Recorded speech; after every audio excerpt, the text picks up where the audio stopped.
Chapter 2486, Earthen Chieftains loot. When Shifeng finished speaking, Hell Rush and the others revealed astonished expressions on their faces. You want to employ us for a month? Hell Rush could not help hesitating upon hearing Shifeng's demand. Had the swordsman asked for financial assistance, he could have easily approved the request with his authority. However, hiring the entire Hell Legion for one whole month was a different story. The Hell Legion was one of Netherworld Empire's trump card legions. The Legion's first priority was the improvement of its members' strength and level, which was why the guild would invest tons of resources in the Legion. It might be fine if Shifeng wished to employ the Hell Legion for 1 or 2 days, but an employment period of one whole month was something else altogether. A month might not be particularly long, but it wasn't particularly short either. Netherworld Empire might be willing to use money and resources to exchange for the improvement of its members' combat power, but not a large amount of its trump card legion's time.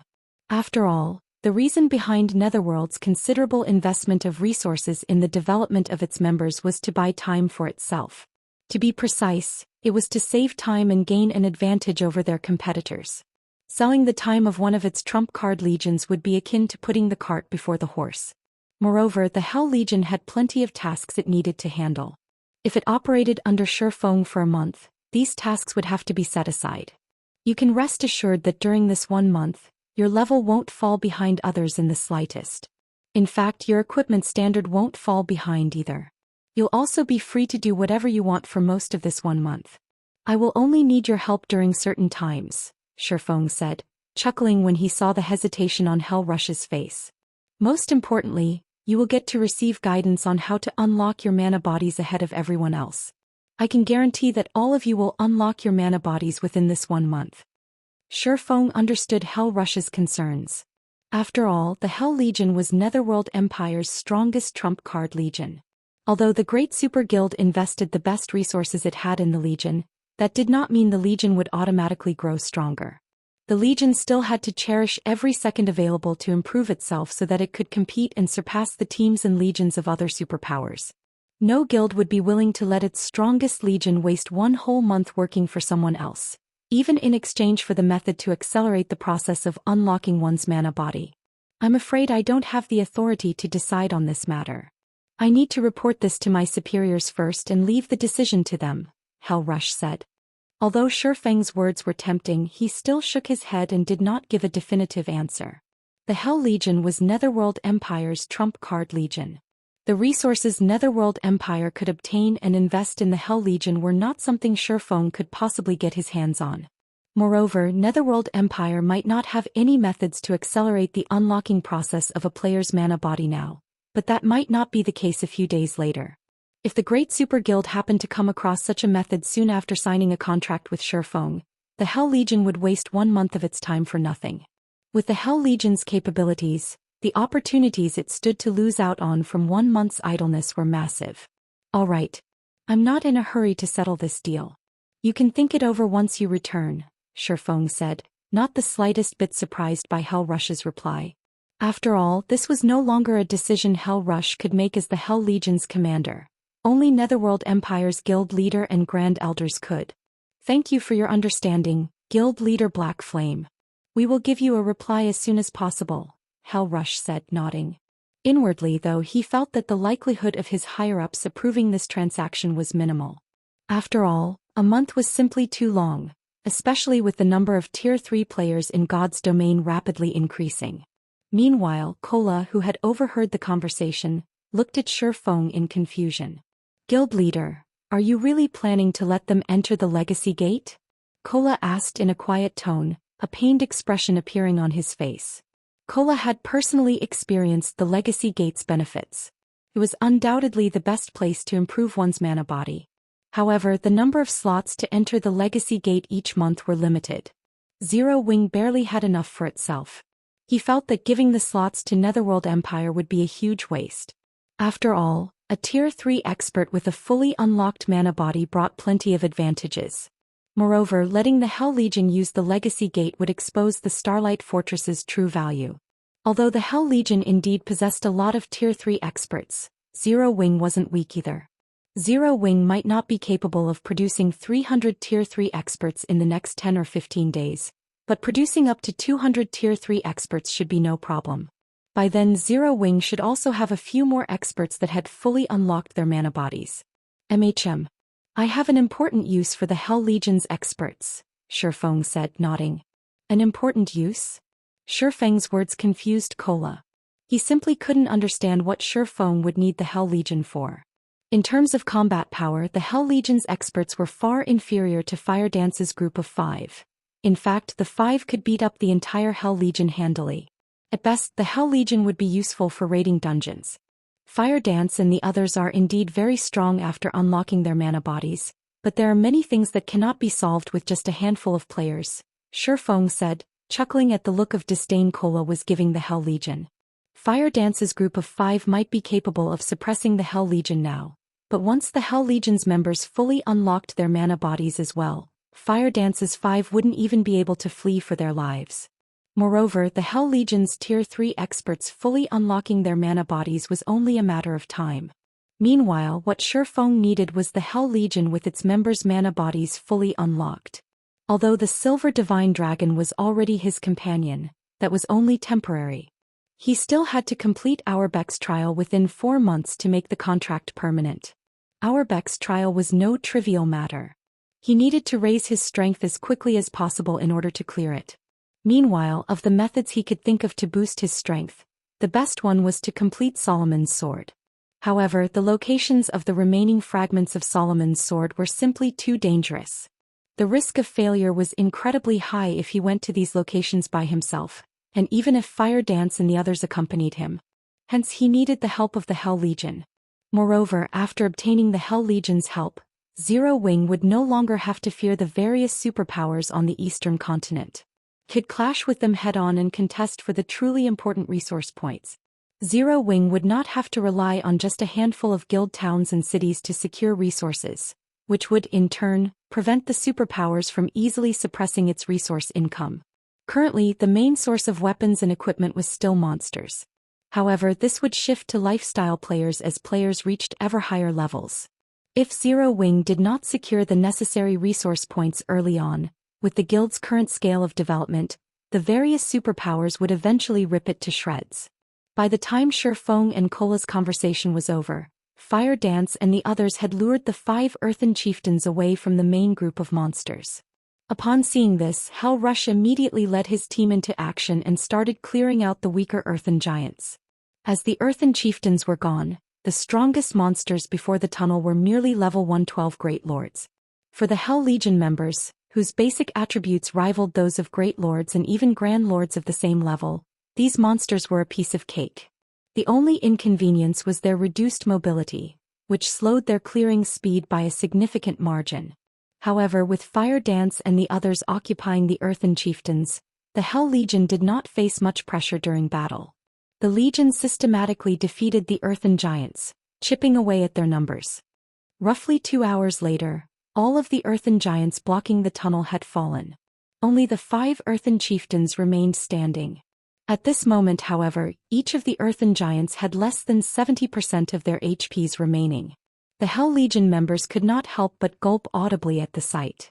Although they knew that Fire Dance and the others could solo the Earthen Giants, they still could not believe their eyes when they saw that each of the Earthen Giants had lost so much HP already. "Alright, quickly get rid of these Earthen Giants," Shifeng commanded when he noticed the Hell Legion members staring dazedly at Fire Dance's group. Others might not be aware of the condition of Fire Dance's group, but Shifeng was. Fire Dance and the others might have burned a considerable portion of the Earthen Chieftain's HP already, but they had also expended a significant amount of stamina. With their remaining stamina, finishing off the Earthen Giants all by themselves would be impossible. Ultimately, a group was still necessary to defeat monsters like the Earthen Giants. Otherwise, he wouldn't have bothered hiring the Hell Legion at all. Read latest chapters at Wuxia World. Shifeng's command promptly snapped everyone from the Hell Legion out of their daze, and they sprang to assist Fire Dance's group with the 5 Earthen Chieftains. Fire Dance's group of 5 tanked the 5 Earthen Chieftains while the Hell Legion members helped deal damage from the sidelines. With the participation of the Hell Legion, the Earthen Giants lost HP rapidly.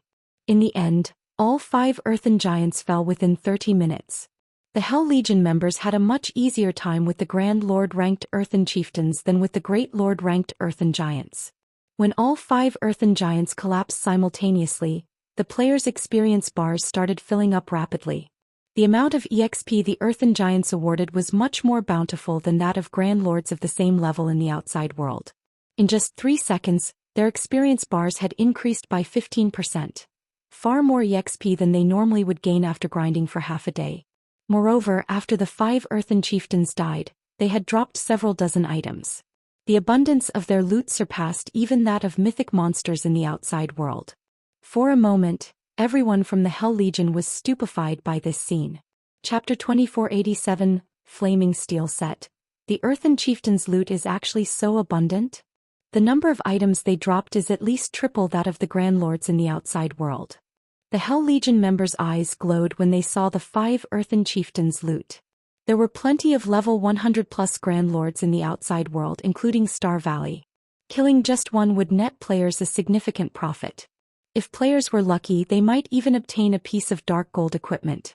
At this stage of the game, level 105 dark gold equipment was considered one of the best equipment available even to the various superpowers experts. As for level 100+ epic weapons and equipment, they were things that could be obtained only by killing level 100+ mythics. An incredibly difficult feat. Moreover, the drop rate wasn't 100% either.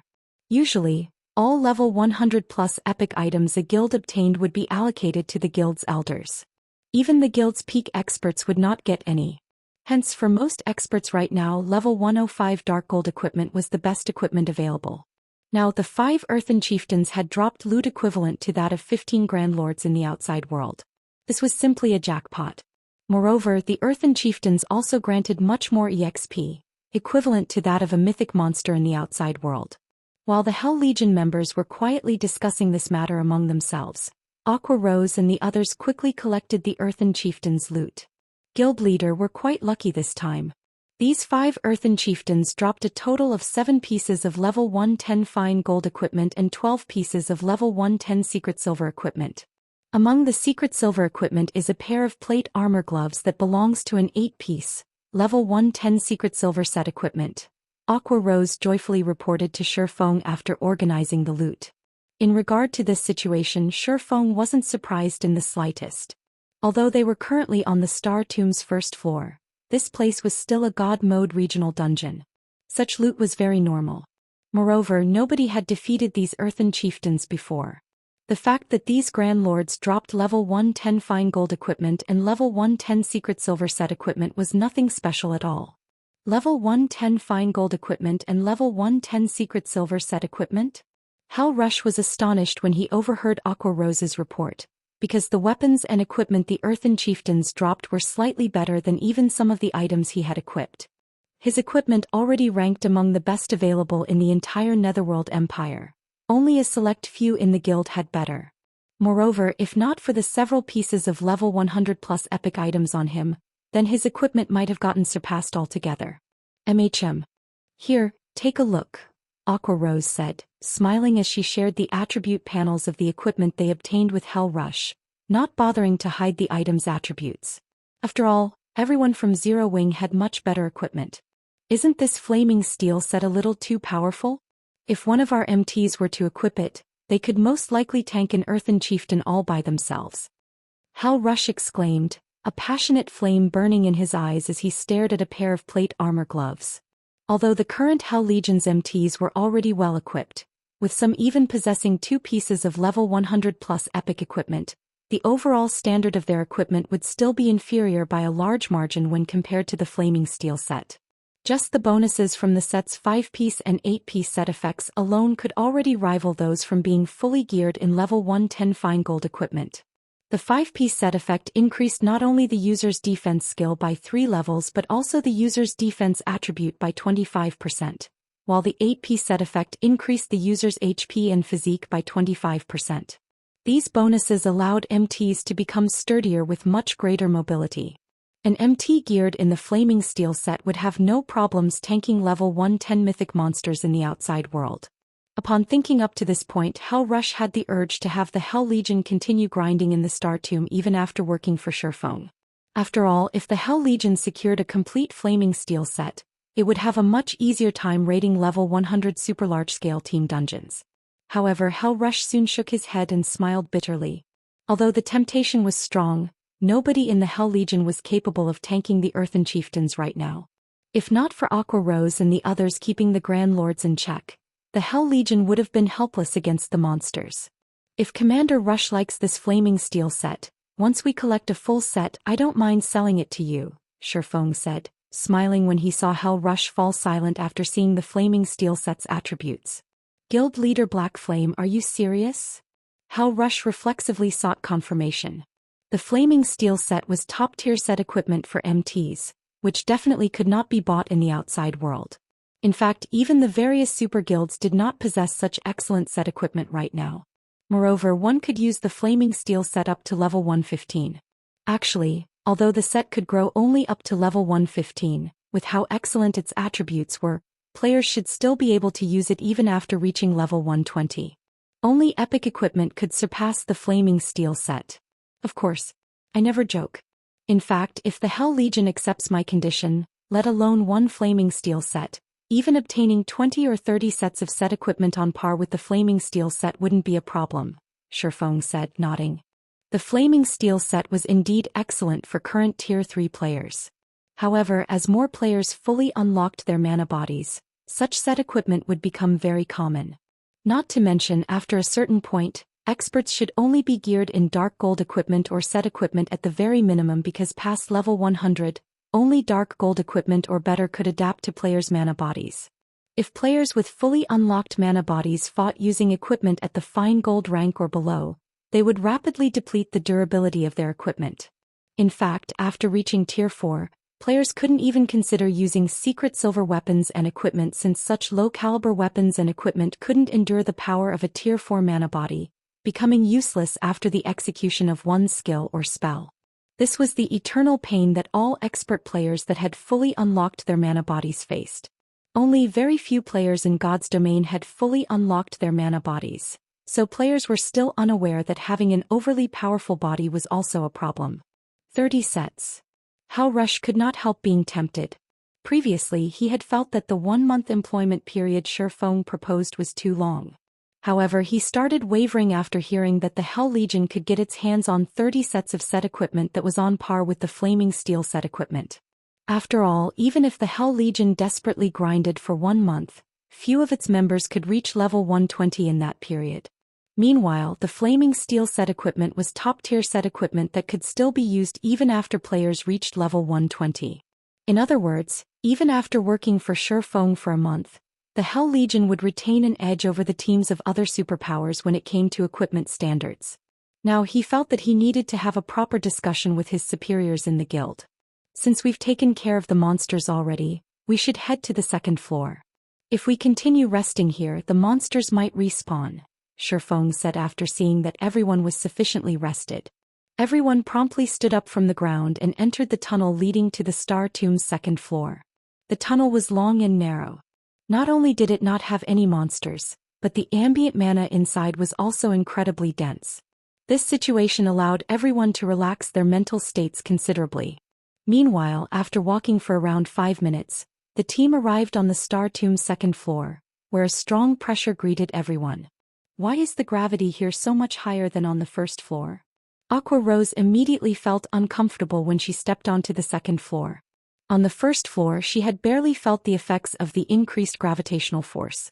Now, however, she could actually feel her body growing significantly heavier. Even her mobility was negatively affected. The gravity here is twice as strong as that of the 1st floor. It seems this floor will be our limit. When Shifeng sensed the gravitational force on the 2nd floor, he too felt a little surprised. He never thought that the gravity here would be so powerful. From what he knew, the gravitational force players experienced inside the Star Tomb would grow ever higher with each floor they climbed. Hence, ascending the Star Tomb was incredibly difficult. After reaching the 4th floor, even Tier 3 players that had their mana bodies fully unlocked would be incapable of combat without anti-gravity equipment. However, anti-gravity equipment had always been considered incredibly rare in God's domain. In fact, lifestyle players couldn't produce it as its creation involved ancient technology. following which Shifeng and the others started clearing out the monsters outside the tunnel's exit. Although the gravitational force on the second floor had doubled, the monsters' strength and levels had barely increased. The only obvious difference was the larger number of Great Lord-ranked Earthen giants in each group of monsters. However, this change did not affect Shifeng and the others at all. Moreover, to everyone's surprise, the monsters here granted at least 3 times more EXP than the monsters found on the first floor. As a result, everyone's leveling speed was now at least 50% faster than if they grinded in the outside world. In addition, the loot the monsters dropped was also much better. Even the Great Lord-ranked Earthen giants occasionally dropped level 110 fine gold equipment. Aside from having better loot, the Star Tomb's second floor had much thinner mana than the first floor. Hence, everyone could actually improve their control over the mana inside their mana bodies as they fought, which inspired everyone to fight much more fervently. Read latest chapters at Wuxia World. In such a way the team grinded on the second floor for 2 whole days, moving from the outer area to the inner area. Many players on the team leveled up from the abundant EXP. Unfortunately for Shifeng, as he had reached level 111 already, the amount of EXP he received from the second floor's monsters wasn't particularly abundant. Hence he did not manage to level up. As if to rub salt in the wound, despite killing numerous Grand Lords, he still didn't obtain a Star of Light during the past 2 days of grinding, contrary to his expectations. Guild leader, I discovered an inferior legendary treasure chest over here. Fire Dance, who was scouting ahead of the team, reported excitedly through the team chat. An inferior legendary treasure chest? Shifeng was stunned when he heard Fire Dance's words. How is this possible?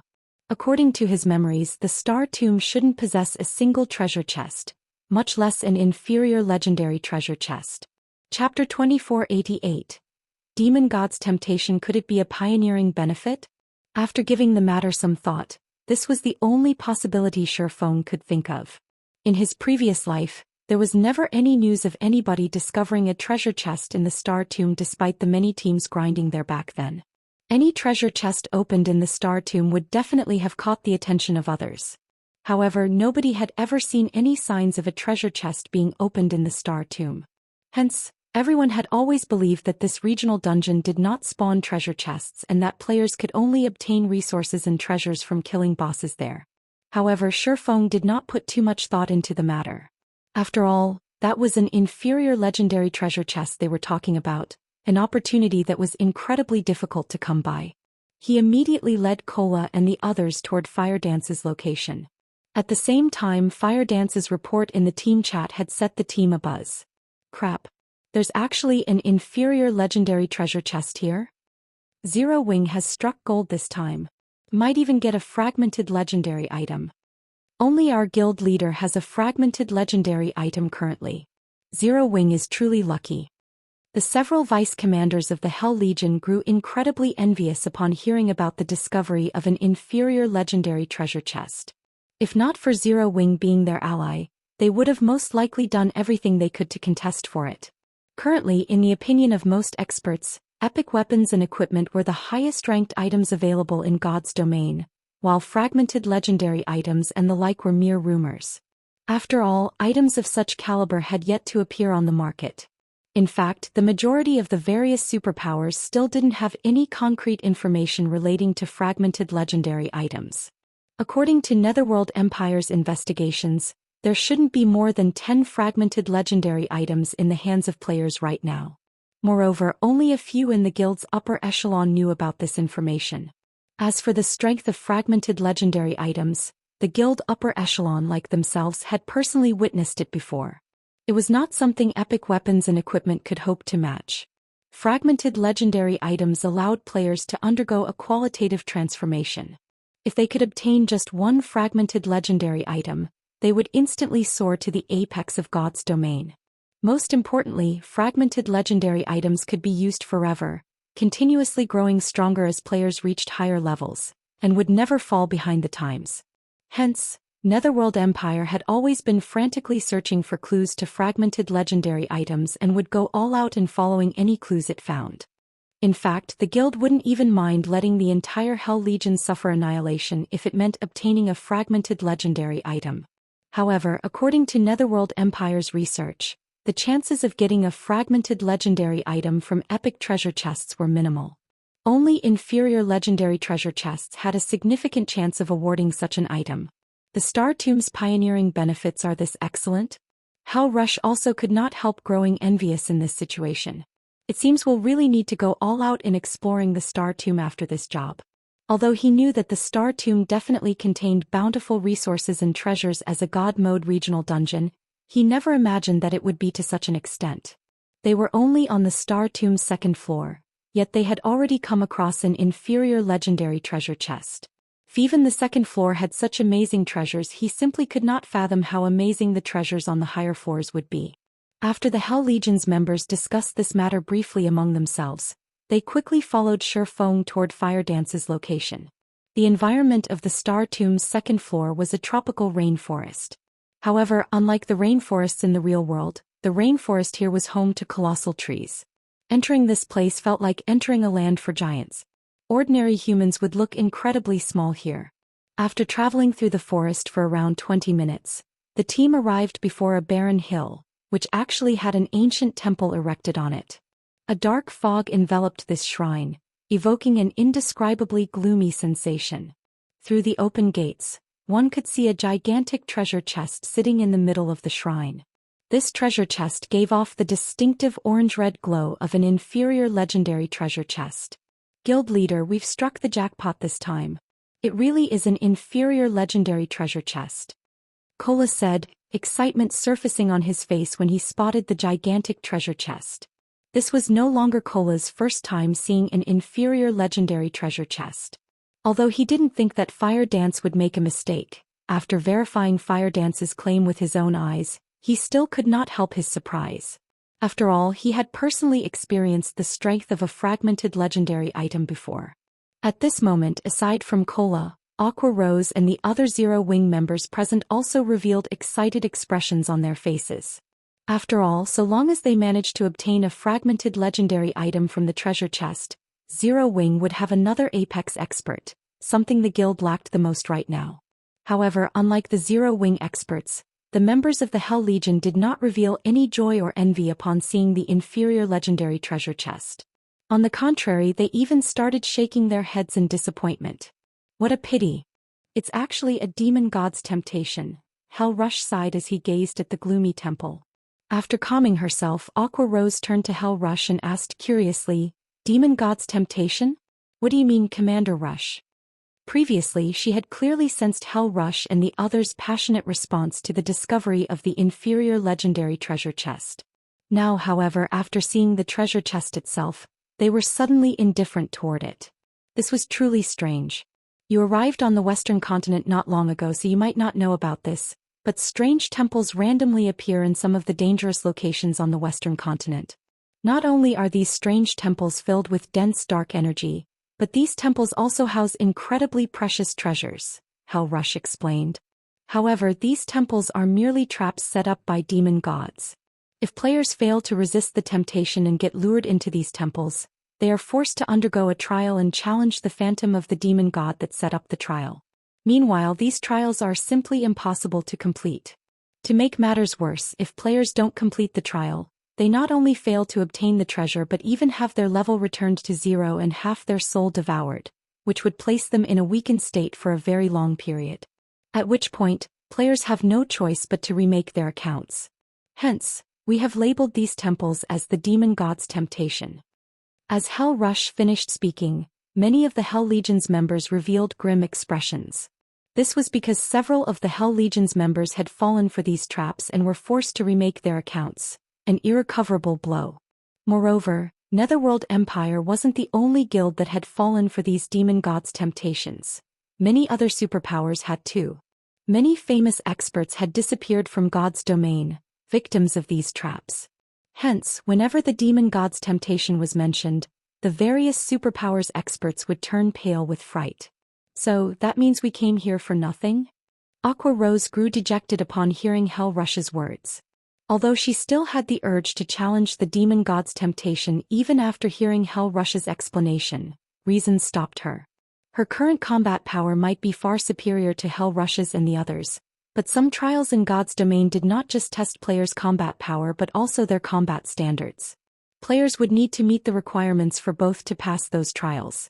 Meanwhile, when it came to combat standards, Hal Rush was leaps and bounds above her, and considerably superior even to Yen Tianxing, who was a domain realm expert.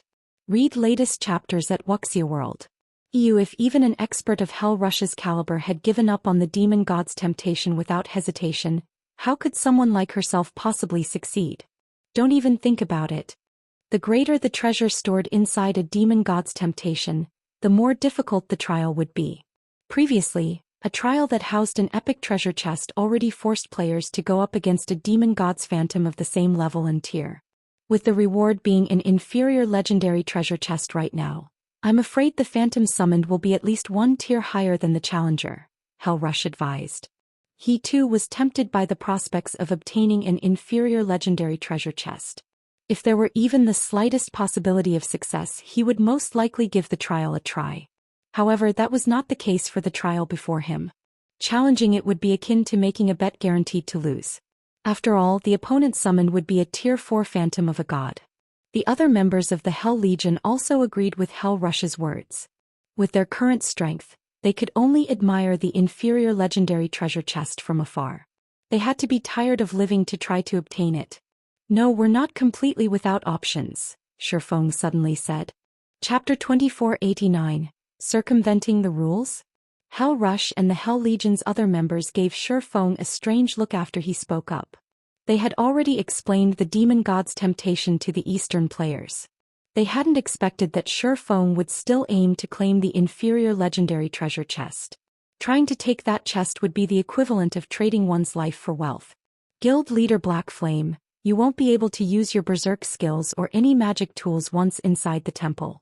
You'd have to face the demon god's phantom by relying on your own power. Although the phantom isn't a true demon god, a demon god did create it. It's far stronger than a hero of the same level and tier, Hal Rush explained. If you fail, you'll have to remake your account. Hal Rush could sympathize with Shifeng's desire. An inferior legendary treasure chest was just that tempting. That treasure chest had a very high chance of bestowing a fragmented legendary item to whoever opened it. But Shifeng didn't know how powerful a demon god's phantom was. Hal Rush might have considered the task of obtaining the chest too, if he hadn't seen a demon god's phantom for himself, but he had. The Hell Legion's members nodded in agreement with their commander. They acknowledged Shifeng for his strength, but the man wasn't powerful enough to challenge a demon god's phantom and survive. Guild leader. Shifeng's statement even made Aqua Rose a little nervous. He hadn't even unlocked his mana body's full potential, and in the Star Tomb he had slightly less combat power than she did. If Shifeng failed the trial, he'd take Zero Wing down with him. The man was the symbol of Zero Wing, and if he were forced to remake his account, the guild would quickly crumble. You misunderstand. I have no intention of challenging the demon god's phantom directly, Shifeng explained, noticing his comrade's anxious expressions. I'm just saying that obtaining that treasure chest is possible. Obtaining the treasure chest without challenging the demon god's phantom? Hal Rush gave Shifeng a confused look. He thought the man must be joking. Once players entered the temple, they couldn't leave until the trial until they completed it. If Shifeng didn't defeat the demon god's phantom, how would he claim the treasure chest? Yes, though it will be somewhat difficult, Shifeng answered, nodding. He then turned to Aqua Rose and said, set up a Starlight gathering magic array around the temple. Then I want you to stand guard and prevent any monsters from approaching. Shifeng knew far more about the ancient gods and their phantoms than anyone in God's domain. Not even a dragon of the same tier would approach an area guarded by an ancient god's phantom. The phantom's strength was on par with that of a divine dragon. As he was now, he wouldn't last 3 or 4 hits against a demon god's phantom of the same tier, much less against a phantom that was 1 tier higher. While he might not be able to defeat a demon god's phantom, however, obtaining that treasure chest was a different story. Many confident experts had challenged demon god's temptations during his previous life, but they had all been forced to set up new accounts. Not even apex experts had succeeded. However, one independent player had secured the treasure within a demon god's temptation at some point, and that independent expert had posted about his victory on the forums. The incident had shaken God's domain to its core. inspiring curiosity in every player. The various superpowers had even tried to recruit this independent player, offering an elder position, even a grand elder position within their guilds. When the superpowers had finally located the player, however, what they had found had left them dumbfounded. That independent player had only been an ordinary expert. He hadn't even reached the refinement realm at that point. No one had expected the outcome. So many experts, including domain realm experts wielding fragmented legendary items, had tried to clear demon god's temptations, yet none had lasted more than 10 seconds against the demon god's phantom. Naturally, they hadn't secured the treasure either. After detailed interviews, the various superpowers had learned that the independent player hadn't actually challenged the demon god's temptation. Rather, he had found the treasure hidden within the temple.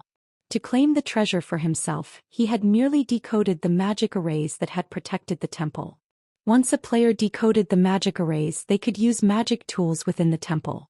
This made it possible to pin down the demon god's temple long enough to flee with the treasure. Astounded, none of the various superpowers had considered that there was a way to bypass the system's rules. Every player in God's domain had long since memorized the main God system's various rules and determined that players simply couldn't challenge these rules. However, the main God system had never indicated that challenging existing rules was impossible. Players had simply convinced themselves that the concept was fact. Of course, the method the independent player had employed wasn't easy. Decoding the temple's magic arrays required a lot of time, and demon god's temptations didn't exist for long, with most only lasting 2 days.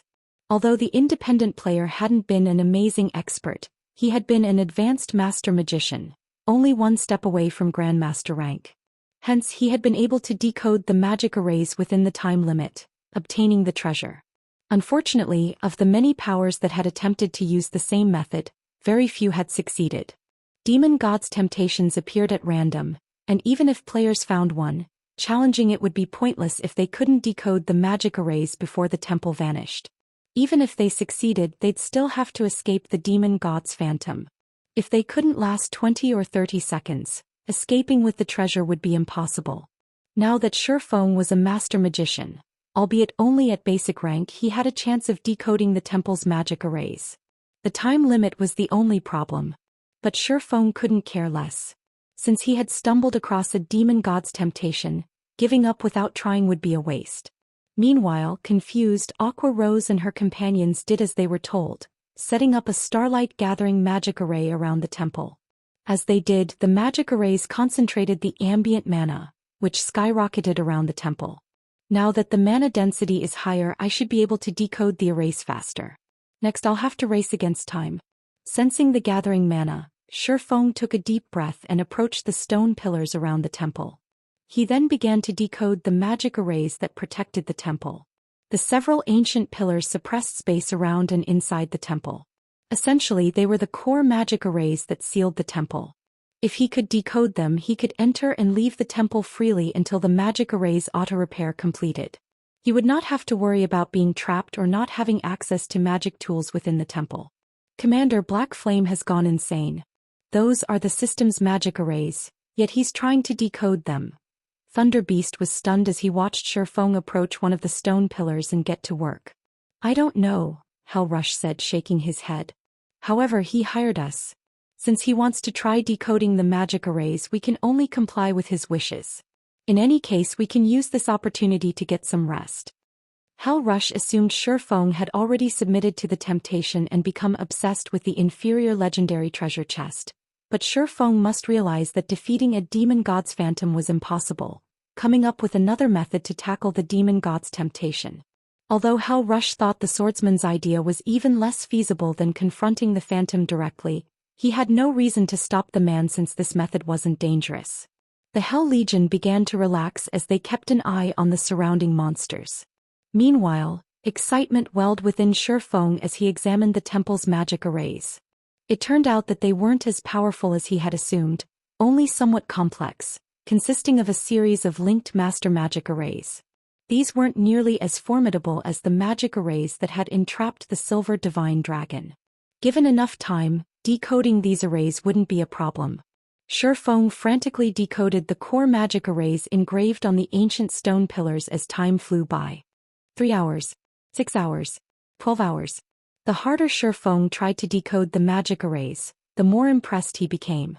These arrays offered a lot of insight into magic arrays' structure and manipulations. Unfortunately, the more magic arrays Shifeng decoded, the slower his progress became. Not only were the engraved arrays more complex than the last, but they also required more mana and more precise mana control. In the end, Shifeng had only decoded half of the magic arrays after more than a day had passed. He began to feel a little dejected. It's no wonder why only a few powers had ever successfully obtained the treasures, even after learning how to secure them without facing the phantom. The last magic arrays aren't testing players' knowledge of magic arrays, but their mana control.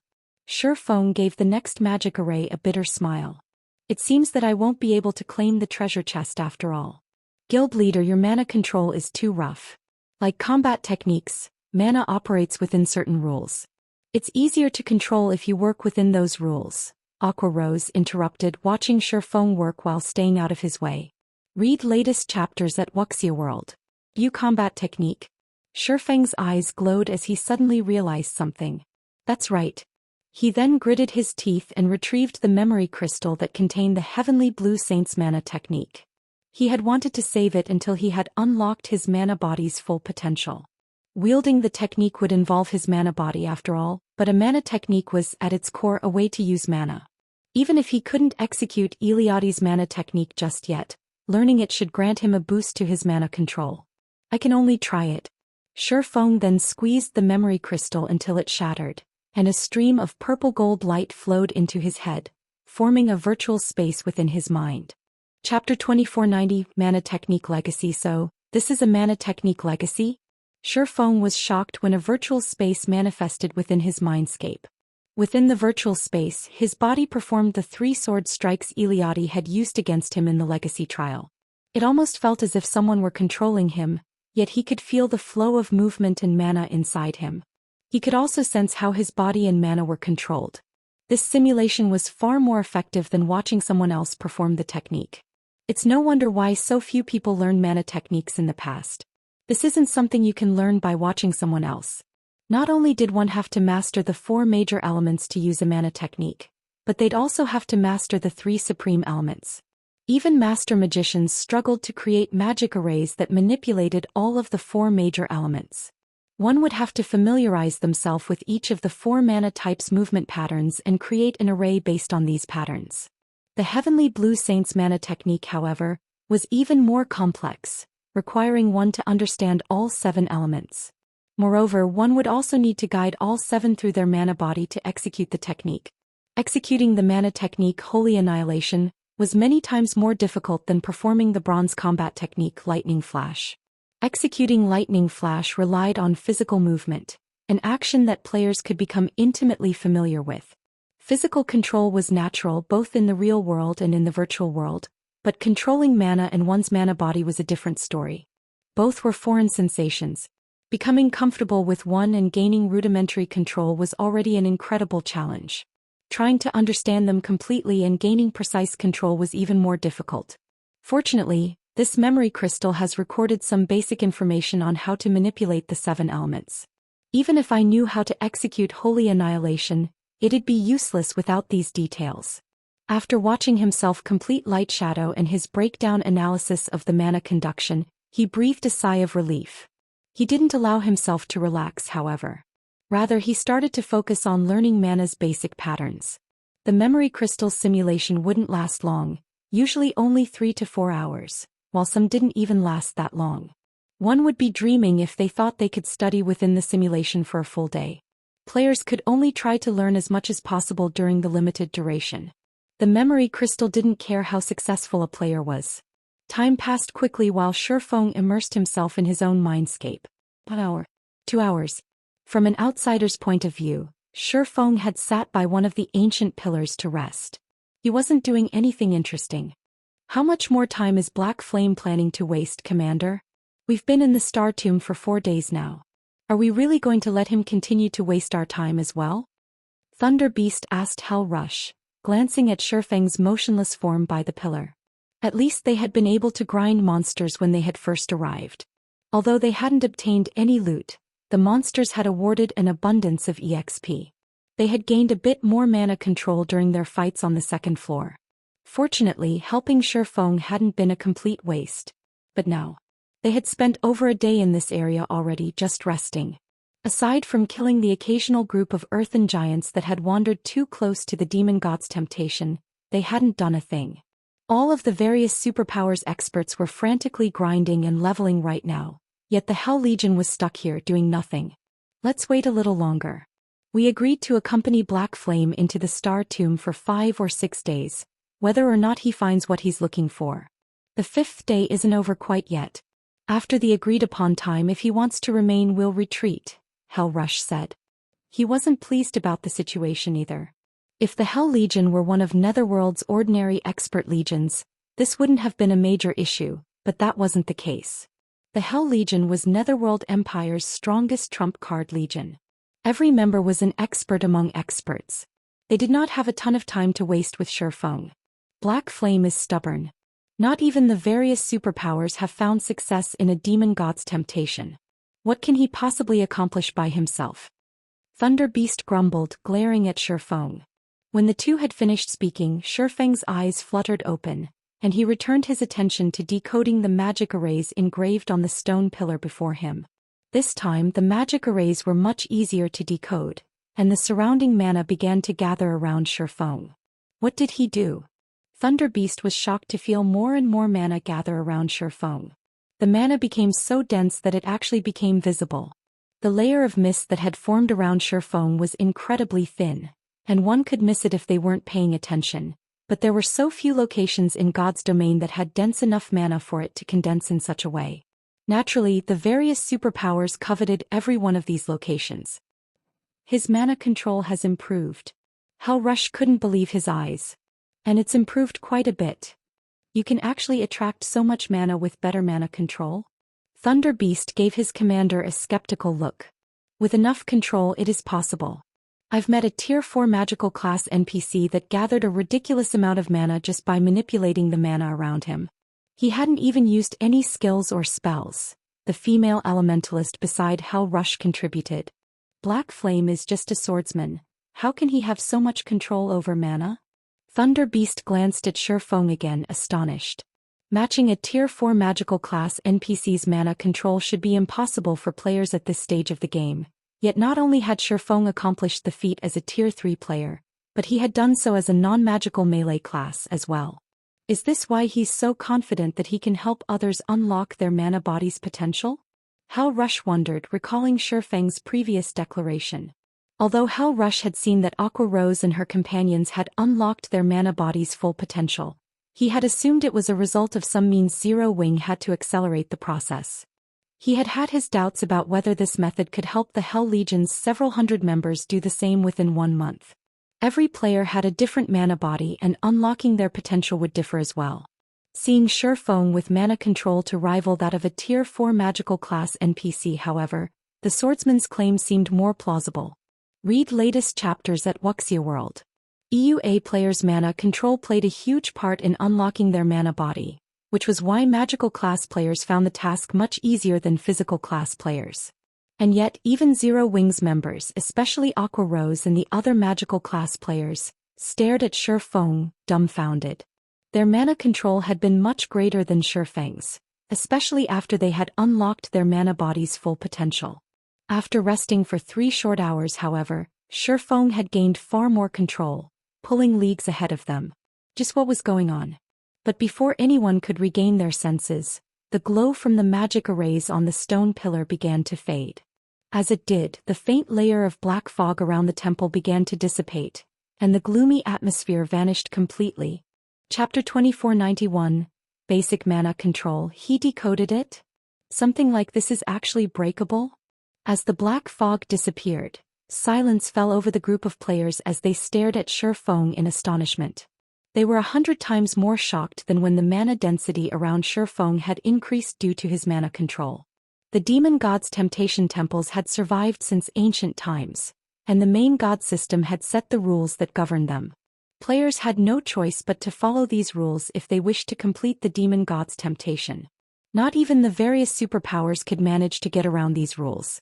None of God's Domain's players would even dream of breaking these rules, since they had already accepted the main God system's rules as an integral part of their lives.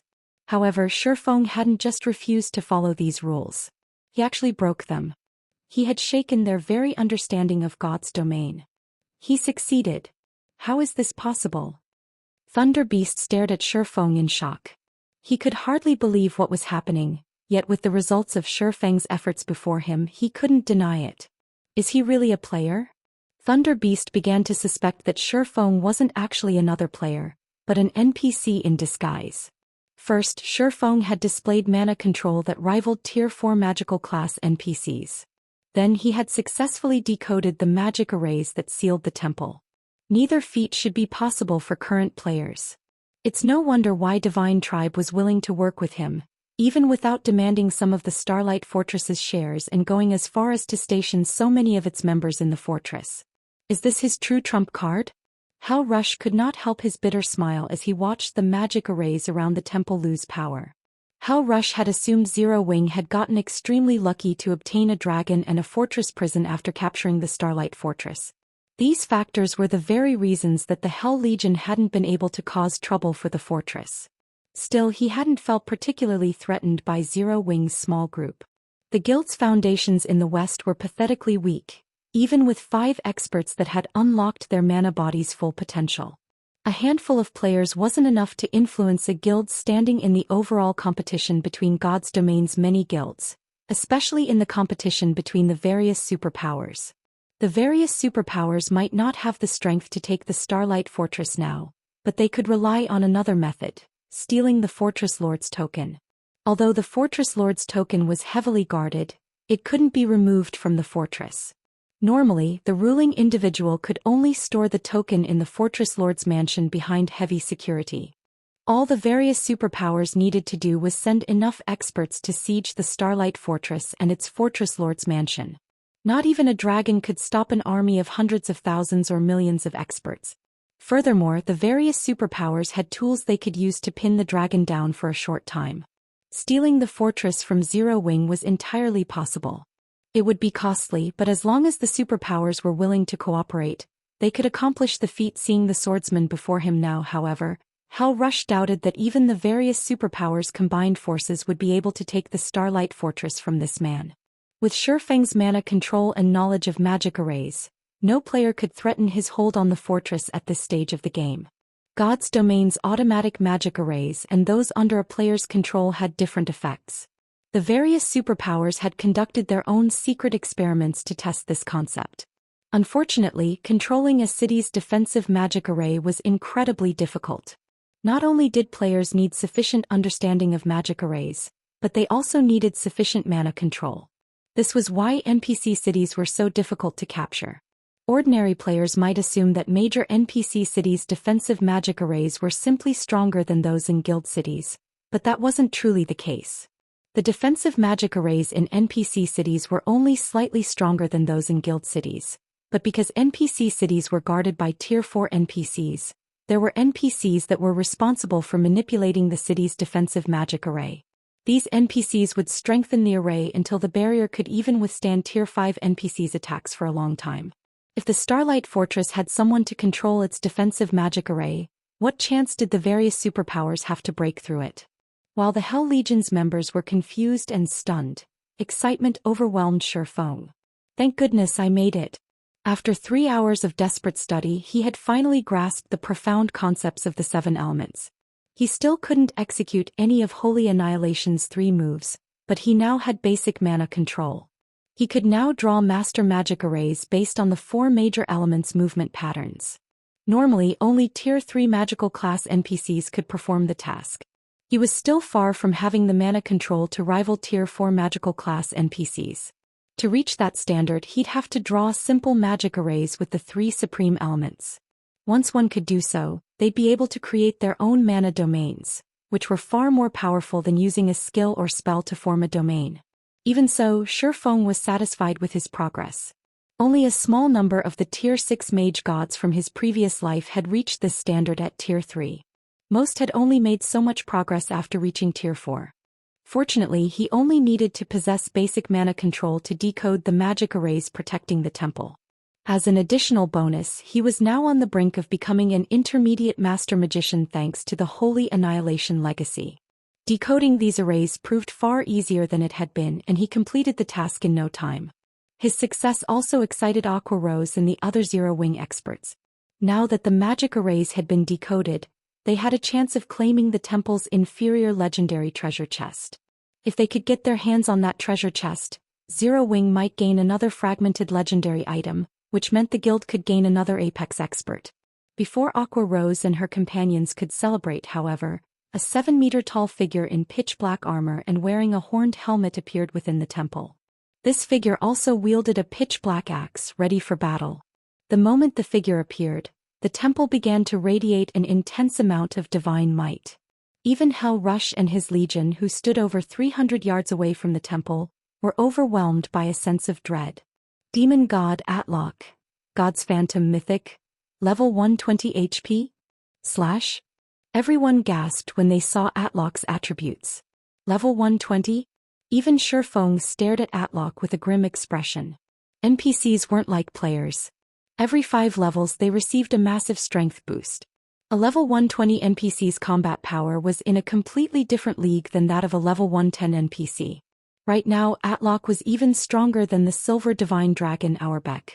Are you really going in there, guild leader? Aqua Rose asked worriedly. She had been confident of their chances of securing the inferior legendary treasure chest before she had seen Atlock, but after witnessing the demon god's phantom for herself, she realized how wrong she had been. She wouldn't last more than 5 seconds against the phantom. Even from so far away, the demon god's divine might reduced her combat power by at least 30%. She'd lose even more once she was within attack range. I've already gone this far. I have to try, Shifeng said, gritting his teeth. The demon god's temptation appeared at random. One would have to be incredibly lucky to encounter one. If this demon god's temptation had only housed an epic treasure chest, he would have dismissed it without a thought, but he'd be wrought with regret if he gave up on an inferior legendary treasure chest without trying his best. Even after a decade in God's domain, fragmented legendary items had been extremely rare, and every one was a priceless treasure.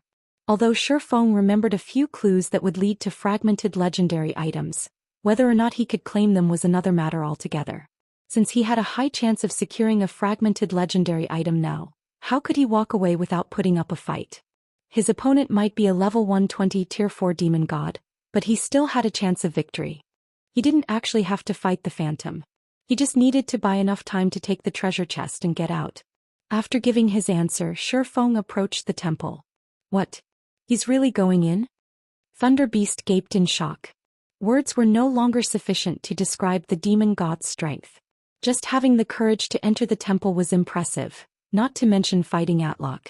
That demon god could likely even instant-kill tier 4 NPCs, let alone current tier 3 players.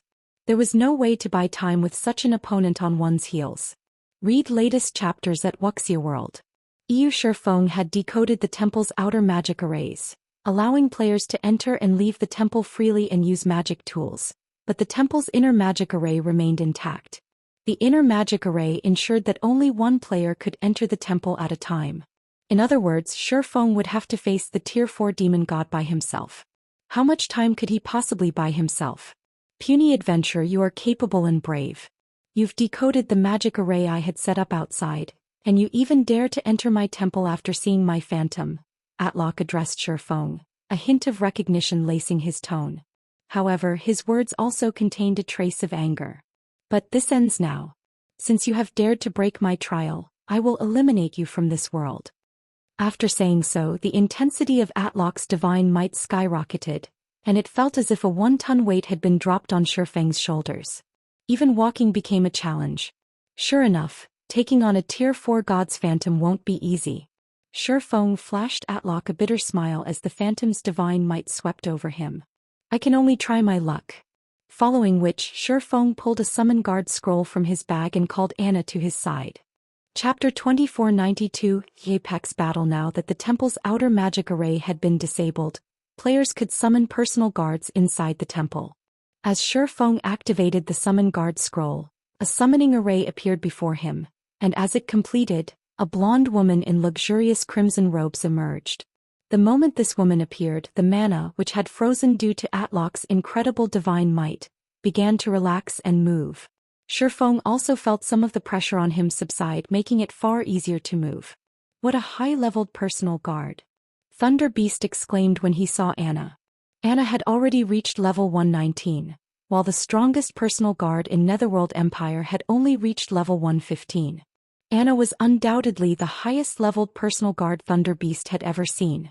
Although the gap only consisted of 4 levels, the amount of EXP those 4 levels required was astronomical. What is he trying to do? Is he planning on throwing away his personal guard's life as well as his own? When Hell Rush saw Shifeng summon Anna, he was sure the swordsman had gone mad. Anna's level was high, but Atlok was level 120. There was a considerable difference between a level 119 NPC and a level 120 NPC. Most importantly, Anna was only tier 3 whereas Atlok was tier 4. Factoring in the difference between their life ratings, Anna didn't even have a chance of serving as a distraction to buy time. The demon god would kill her instantly. Shifeng was simply insane for summoning his personal guard here. Before Hell Rush and his companions could say more, however, Anna began to chant an incantation. A gigantic threefold magic array then appeared on the temple's ceiling, illuminating the dusky temple and surrounding area with its dazzling golden glow. After a moment, a woman in silvery white armor with 3 pairs of pure white feathery wings slowly descended from the golden magic array. How is that possible? A tier 4 higher Valkyrie? Every member of the Hell Legion stared at the Valkyrie with wide, shocked eyes. Players on the Western continent were quite familiar with the concept of Valkyries. The continent's major NPC cities generally summoned these beings when they fought powerful demonic creature armies. Valkyries were considered major NPC cities' trump cards. Higher Valkyries, on the other hand, had the life rating to rival dragons. They were nigh invincible among those of the same tier. A dark dragon had once assaulted a border city in the west, and the War God's Temple's branch temple master had stepped up and summoned a higher Valkyrie to save his city. Facing both the branch temple master and his higher Valkyrie, the dark dragon had been forced to retreat. And now Shifeng revealed that he too could summon a higher Valkyrie. Even if he did so by relying on his personal guard, the fact that he had this ability would shock all on the Western continent. A tier 4 higher Valkyrie was even stronger than a tier 4 hero of the same level, and the Valkyrie would have no issues destroying a minor NPC city by themselves. Moreover, unlike the Silver Divine Dragon, Shifeng's higher Valkyrie wasn't chained to the Starlight Fortress, L. He could take this Valkyrie wherever he went and summon her to aid him in battle. Just how many trump cards does he have? Hell Rush was at a loss for words. Not only was Shifeng's mana control and combat power extraordinary, but he could also summon a higher Valkyrie whenever it pleased him. He was practically a one-man army. If the various superpowers that wanted to assassinate Shifeng found out about this, they'd likely abandon any such thought in an instant. Once the higher Valkyrie had joined the battle, Shifeng activated the Ring of Gospel's miniature world and Ring of Brilliance. The projected world extended its power to suppress the demon god, while Ring of Brilliance boosted the higher Valkyrie's attributes. A higher Valkyrie and world projection? A hint of interest flashed in Atlok's gaze when he saw his new opponent. It seems you are quite capable, adventurer. Unfortunately, all your efforts are useless against my phantom doppelganger. Suddenly, Miniature World's power stopped 100 yards away from the demon god. Not even Miniature World's projection can suppress him? Shifeng was astonished to see Miniature World prove ineffective against Atlok. As expected of a god's phantom, this won't be easy. He had known that a god's phantom wasn't an ordinary NPC. His only hope in activating Miniature World was that it would barely suppress Atlok. However, Miniature World's power couldn't even reach the demon god, much less suppress it. Fortunately, Shifeng had prepared for this, and he immediately activated the hero's tome. A pillar of light then rose within the temple, and a man in white clothing and wielding a golden sword stepped out of the light. Arslet. Hero Tier 4 Sword Saint. Level 131 HP 112, 000, 000/112, 000, 000. This was the main reason Shifeng had dared to challenge a demon god's phantom. A Tier 4 hero's life rating couldn't compare to that of a demon god's phantom, but with Arslet's higher level he could be able to mitigate much of Atlok's advantage. Meanwhile, Arslet's arrival had rendered the Hell Legion speechless. First, Shifeng had called forth a Tier 4 higher Valkyrie and now a Tier 4 hero.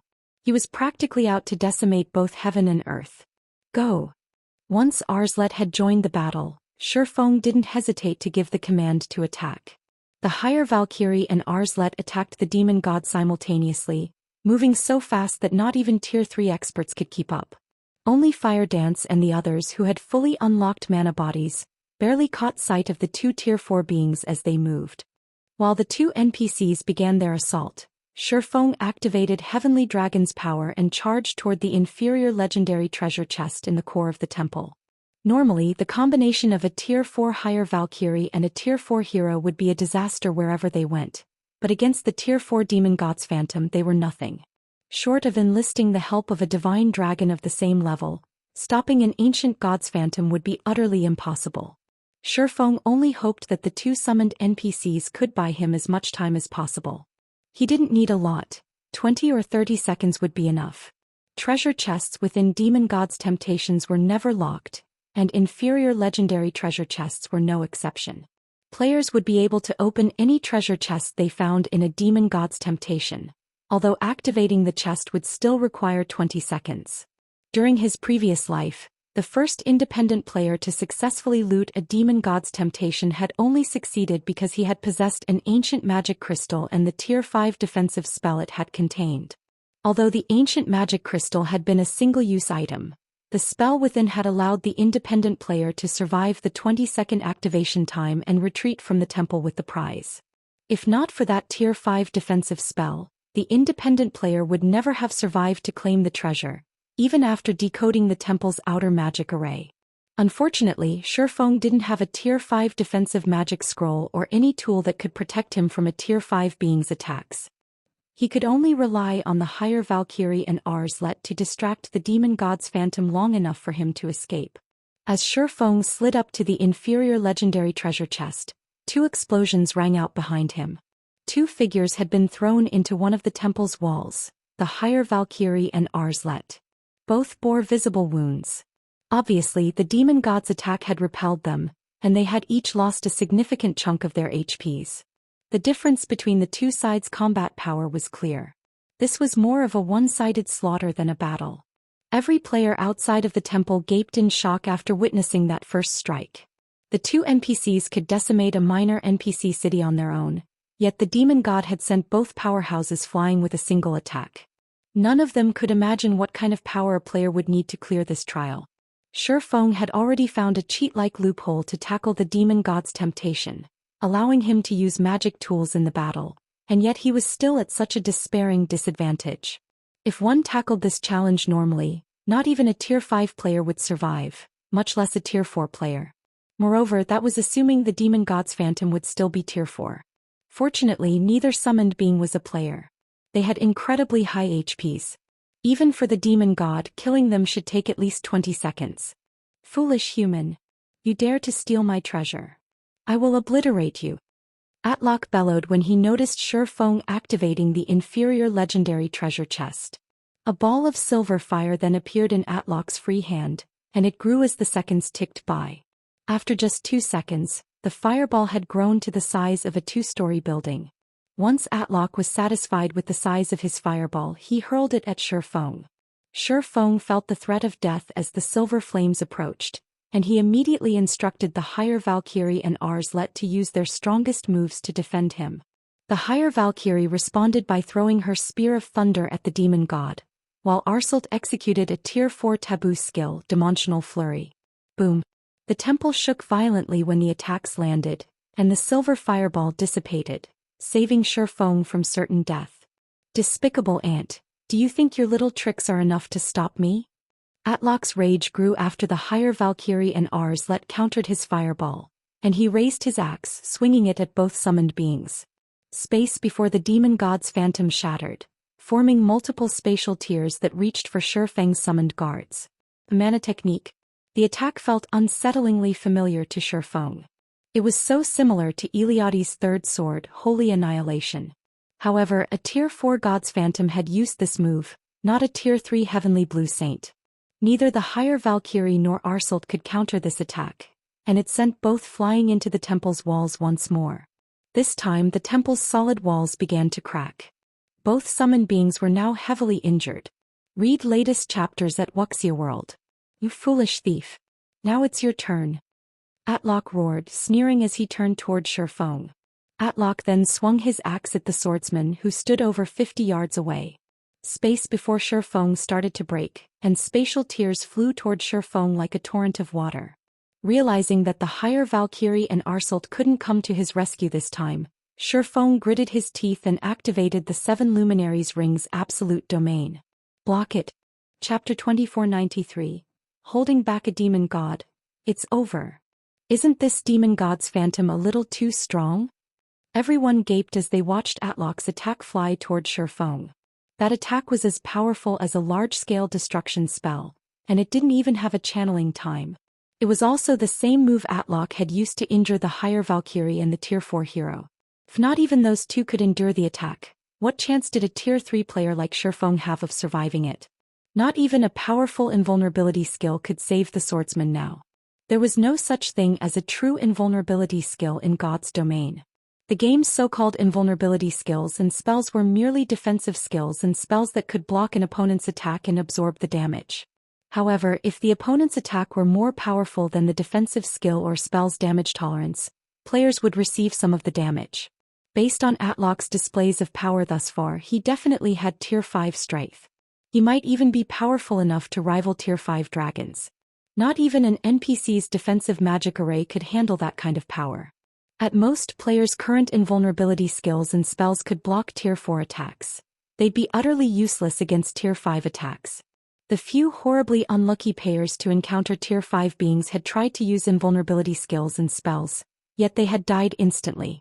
The shattered space within the temple rapidly reached toward Shifeng, covering a large enough area that it was impossible to evade.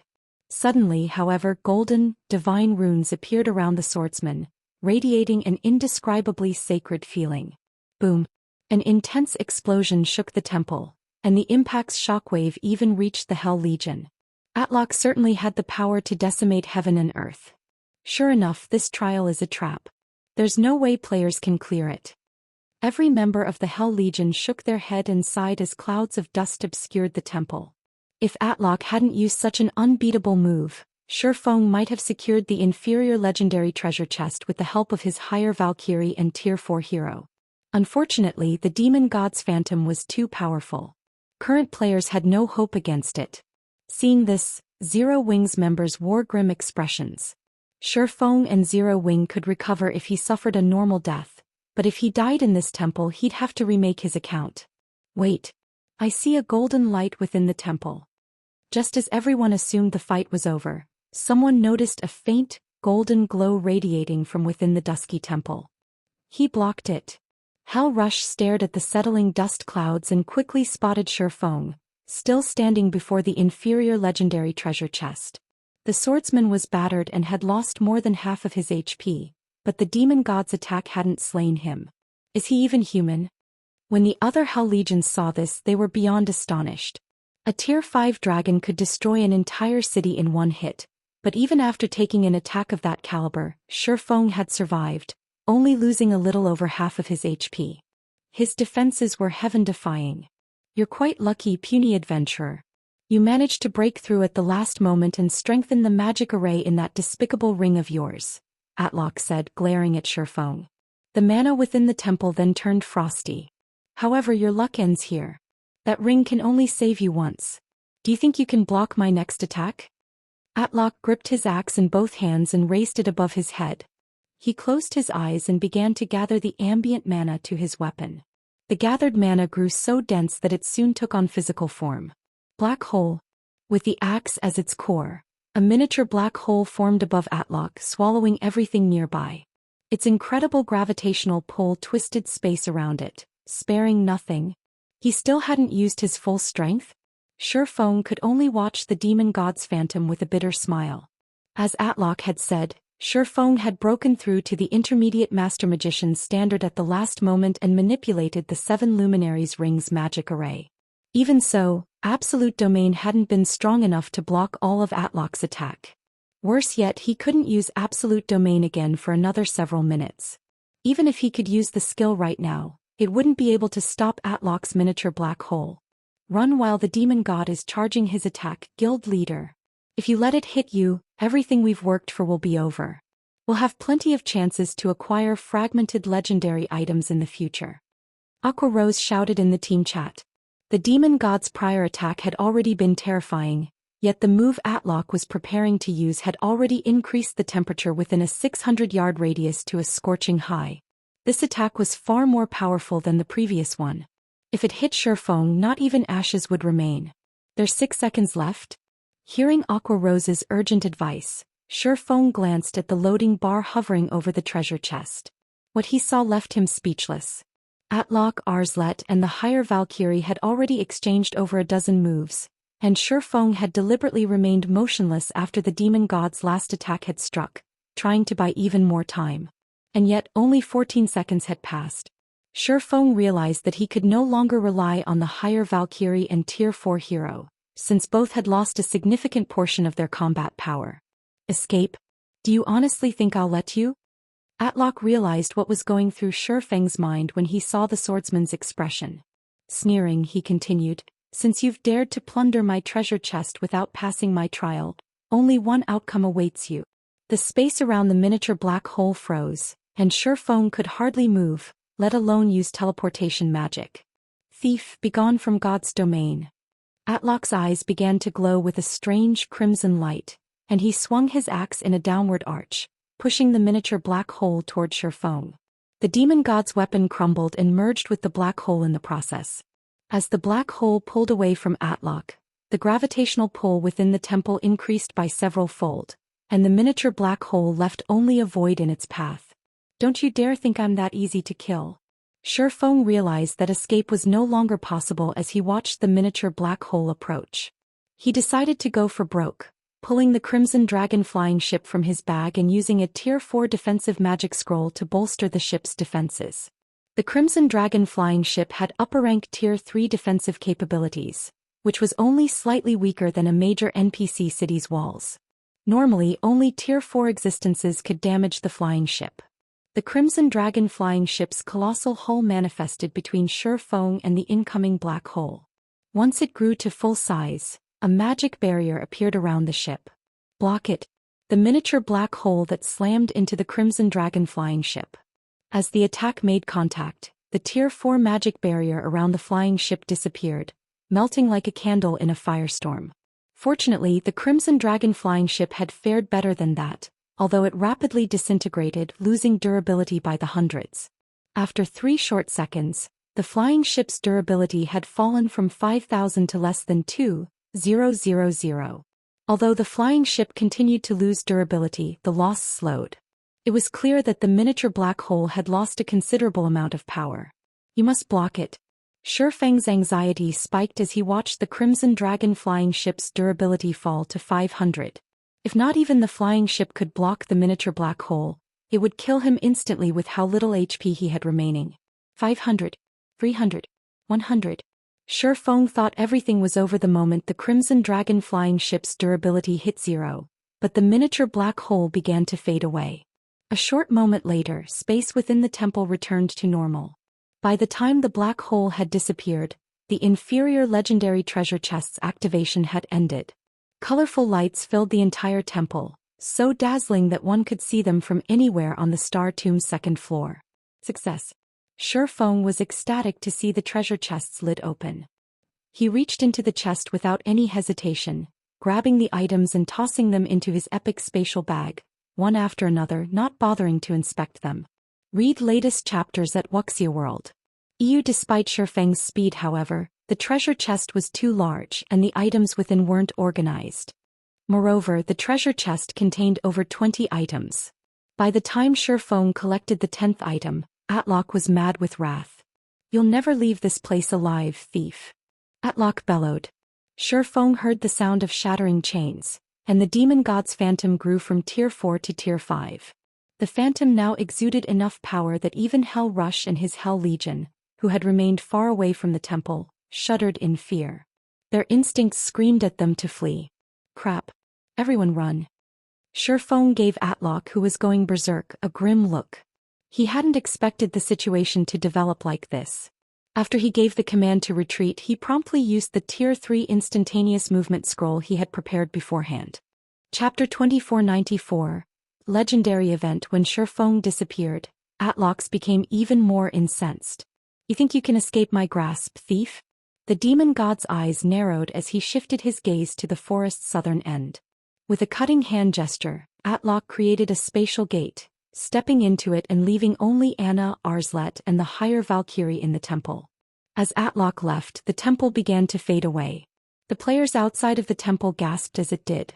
They had never dreamed that Shifeng would get away, accomplishing a feat that not even the West's various superpowers could overcome. Although Shifeng had relied on a cheat-like method to do so, it was an undeniable fact that he had secured the treasure from a demon god's temptation. What surprised everyone more, however, was the fact that the demon god's phantom had reached tier 5 at the very last minute.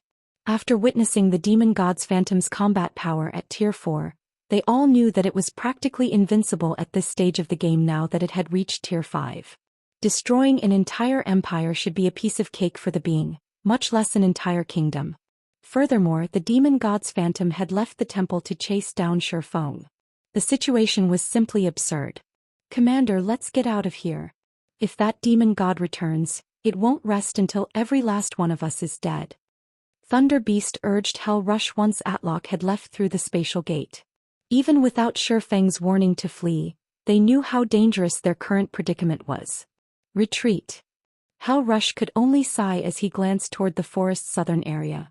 Although Shifeng had secured the treasure, a tier 5 demon god's phantom was now hunting him. Shifeng's chances of surviving were practically non-existent. An enraged tier 5 demon god was no trivial existence. Not even a tier 5 dragon would escape Atlock's wrath.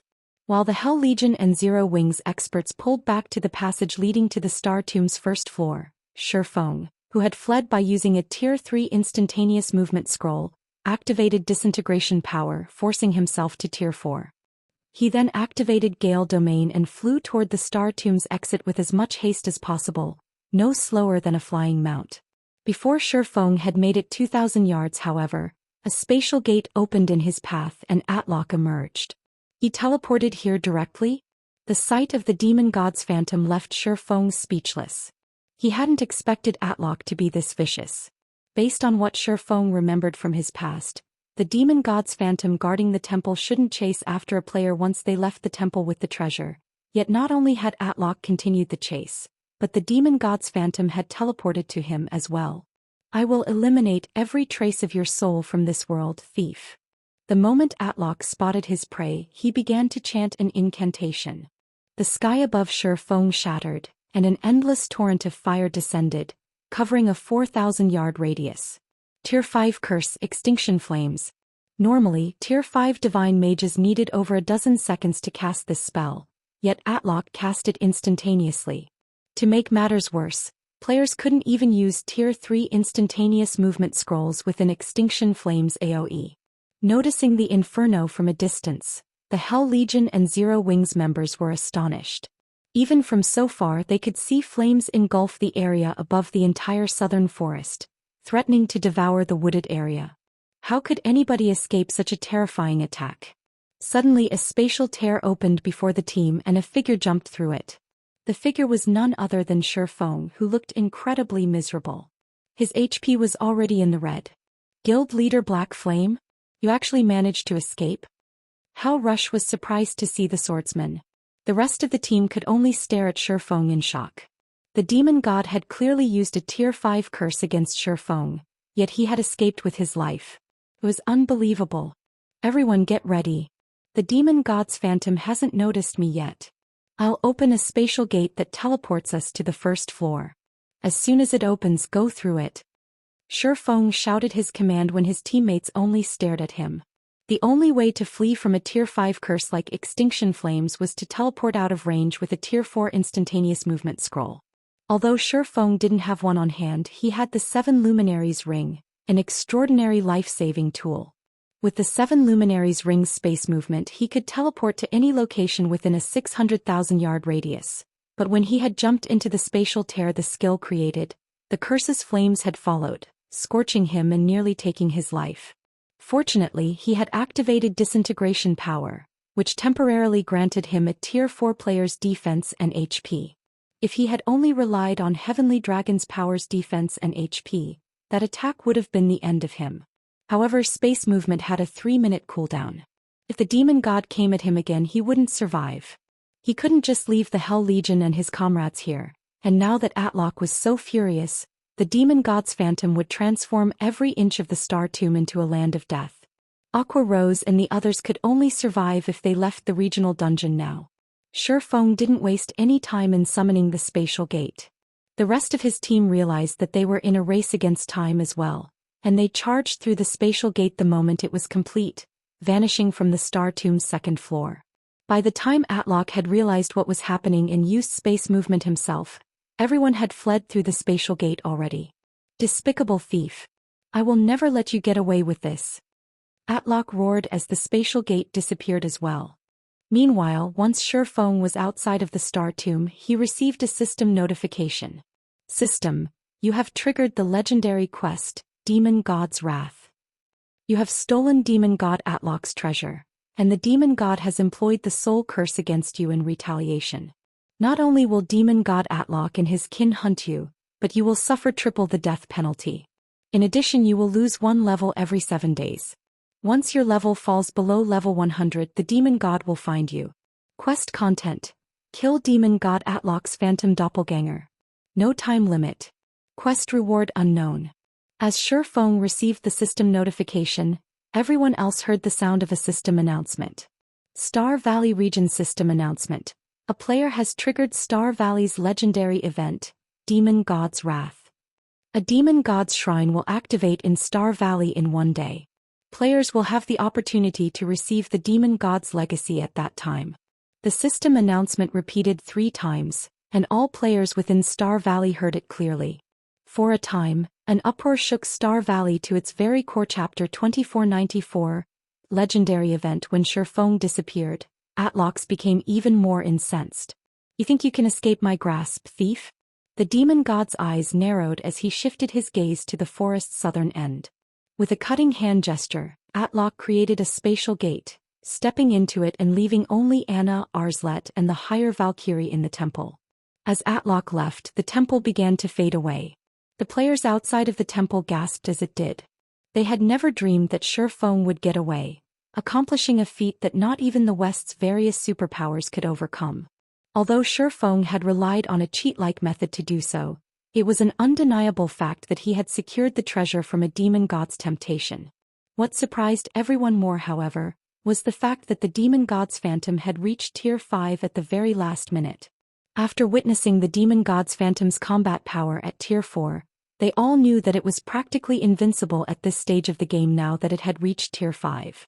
Destroying an entire empire should be a piece of cake for the being, much less an entire kingdom.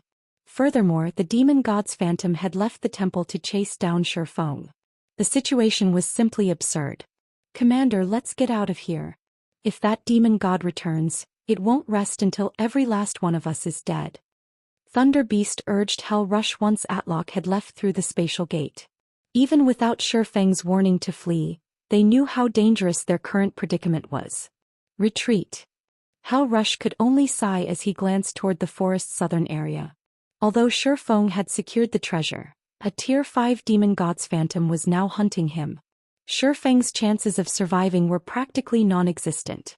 An enraged Tier 5 demon god was no trivial existence. Not even a Tier 5 dragon would escape Atlok's wrath.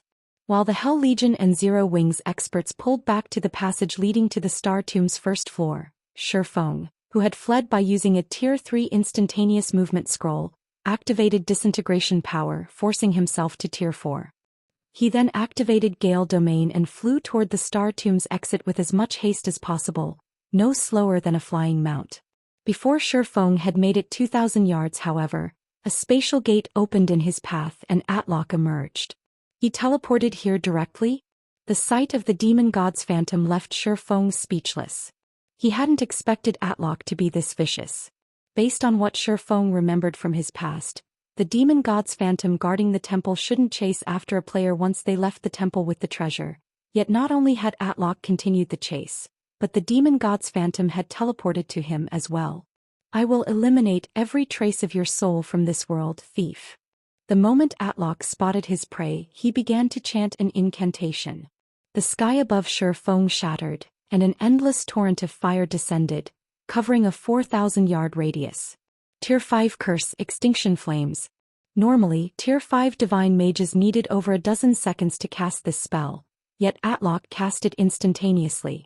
To make matters worse, players couldn't even use Tier 3 instantaneous movement scrolls within Extinction Flames AoE. Noticing the inferno from a distance, the Hell Legion and Zero Wings members were astonished. Even from so far they could see flames engulf the area above the entire southern forest, threatening to devour the wooded area. How could anybody escape such a terrifying attack? Suddenly a spatial tear opened before the team and a figure jumped through it. The figure was none other than Shifeng, who looked incredibly miserable. His HP was already in the red. Guild leader Black Flame? You actually managed to escape? How Rush was surprised to see the swordsman. The rest of the team could only stare at Shifeng in shock. The demon god had clearly used a Tier 5 curse against Shifeng, yet he had escaped with his life. It was unbelievable. Everyone get ready. The demon god's phantom hasn't noticed me yet. I'll open a spatial gate that teleports us to the first floor. As soon as it opens, go through it. Shifeng shouted his command when his teammates only stared at him. The only way to flee from a Tier 5 curse like Extinction Flames was to teleport out of range with a Tier 4 instantaneous movement scroll. Although Shifeng didn't have one on hand, he had the 7 Luminaries Ring, an extraordinary life-saving tool. With the 7 Luminaries Ring's space movement, he could teleport to any location within a 600,000-yard radius. But when he had jumped into the spatial tear the skill created, the curse's flames had followed, scorching him and nearly taking his life. Fortunately, he had activated Disintegration Power, which temporarily granted him a Tier 4 player's defense and HP. If he had only relied on Heavenly Dragon's Power's defense and HP, that attack would have been the end of him. However, space movement had a 3-minute cooldown. If the demon god came at him again, he wouldn't survive. He couldn't just leave the Hell Legion and his comrades here, and now that Atlok was so furious, the demon god's phantom would transform every inch of the Star Tomb into a land of death. Aqua Rose and the others could only survive if they left the regional dungeon now. Shifeng didn't waste any time in summoning the spatial gate. The rest of his team realized that they were in a race against time as well, and they charged through the spatial gate the moment it was complete, vanishing from the Star Tomb's second floor. By the time Atlok had realized what was happening and used space movement himself, everyone had fled through the spatial gate already. Despicable thief. I will never let you get away with this. Atlok roared as the spatial gate disappeared as well. Meanwhile, once Shifeng was outside of the Star Tomb, he received a system notification. Read latest chapters at Wuxia World. EU system. You have triggered the legendary quest, Demon God's Wrath. You have stolen Demon God Atlok's treasure, and the Demon God has employed the soul curse against you in retaliation. Not only will Demon God Atlok and his kin hunt you, but you will suffer triple the death penalty. In addition, you will lose 1 level every 7 days. Once your level falls below level 100, the Demon God will find you. Quest content. Kill Demon God Atlok's phantom doppelganger. No time limit. Quest reward unknown. As Shifeng received the system notification, everyone else heard the sound of a system announcement. Star Valley Region System Announcement. A player has triggered Star Valley's legendary event, Demon God's Wrath. A Demon God's Shrine will activate in Star Valley in 1 day. Players will have the opportunity to receive the Demon God's legacy at that time. The system announcement repeated 3 times, and all players within Star Valley heard it clearly. For a time, an uproar shook Star Valley to its very core. Chapter 2495. Star Valley Shaken. Star Valley has a Demon God's legacy. L? What's going on? The system is releasing a God's Legacy? Won't it make players invincible in God's domain? The Demon God's Shrine? I have to check it out. After the system announcement, many players in Star Valley practically glowed with excitement. They wanted nothing more than to charge toward the Demon God's Shrine to investigate the event. In God's domain, legacies were even more important than weapons and equipment. Legacies could transform players' foundations, setting them up with a more advanced starting point than others. With a powerful legacy, players could also learn stronger skills or spells. They could even obtain top-tier weapons and equipment that were specific to their legacy. An ordinary legacy could boost an ordinary player into the ranks of experts. However, legacies were incredibly rare in God's domain, even rarer than epic items. Most importantly, legacies weren't publicly available. Players could only obtain one through luck. And yet, not only did the Demon God's Shrine offer a legacy to the general public, but the system had also declared that it was a Demon God's legacy. This wasn't just some random legacy barely related to the Demon God. Why wouldn't players go crazy over this news? God's legacies were the highest-ranking legacies in God's domain. Even the various super guilds big shots dreamed of obtaining one. Unfortunately, God's legacies were so rare that players could only find them if they were truly lucky. While the players in Star Valley were in an uproar, news had reached the various superpowers. What? A Demon God's legacy? Someone has managed to uncover a Demon God's legacy? Look into this matter immediately. Find out who was responsible for activating the Demon God's Shrine. That player must have more details about the development. I want all of our guild's Tier 3 experts sent to Star Valley immediately. We must secure the Demon God's legacy before the other powers. The various superpowers went mad when they learned of the Demon God's Shrine, dispatching organized expert teams to Star Valley. They also ordered investigations into the player responsible for activating the shrine. For a time, the various powers experts and independent experts flooded Star Valley. While all of these players gathered hunting for the Demon God's Shrine, silence reigned over the Hell Legion, which rested a short distance away from the Star Tomb. None of them were sure whether they should congratulate Shifeng or pity him. None were more familiar with the situation than they were. Shifeng was responsible for activating the Demon God's Shrine in Star Valley and for the availability of a God's Legacy, yet he couldn't have anything to do with it. This legendary event was the main God system's way of ridiculing the swordsman. The situation also changed what they understood about God's domain. Shifeng had already turned their understanding of the game upside down, yet this legendary event had gone beyond that. Despite contributing the most to this legendary event's activation, Shifeng had the lowest chance of obtaining the event's reward. It almost seemed like the demon god Atlock were deliberately spiting Shifeng for his wit. Although Shifeng had acquired the inferior legendary treasure chest's contents, he had no chance of obtaining this god's legacy. Atlock was acting as vindictive as any human. Hell Legion's members even wondered if the demon god was human with human emotions rather than a computer program. That was a god's legacy they were talking about. Such a legacy was many times more precious than a fragmented legendary item. The two weren't even in the same realm in terms of their value. Is it really necessary to go so far over an inferior legendary treasure chest? Shifeng gave the system notification a bitter smile. Normally, the demon god's temptation should have ended the moment he escaped the temple. That was the outcome every player that had plundered a demon god's temptation had met with during his past life, but for some reason his situation turned out to be wildly different. Not only had the demon god continued to chase him after he had left the temple, but Atlock had even posted a bounty on his head. He had even offered a god's legacy as the bounty's reward. This was just absurd. It's just a god's legacy, guild leader. It's not worth our time. Kola said, clicking his tongue as he read the system announcement. Right. We're strong enough that we'll have plenty of chances to obtain other gods' legacies in the future. Aqua Rose added, nodding in agreement.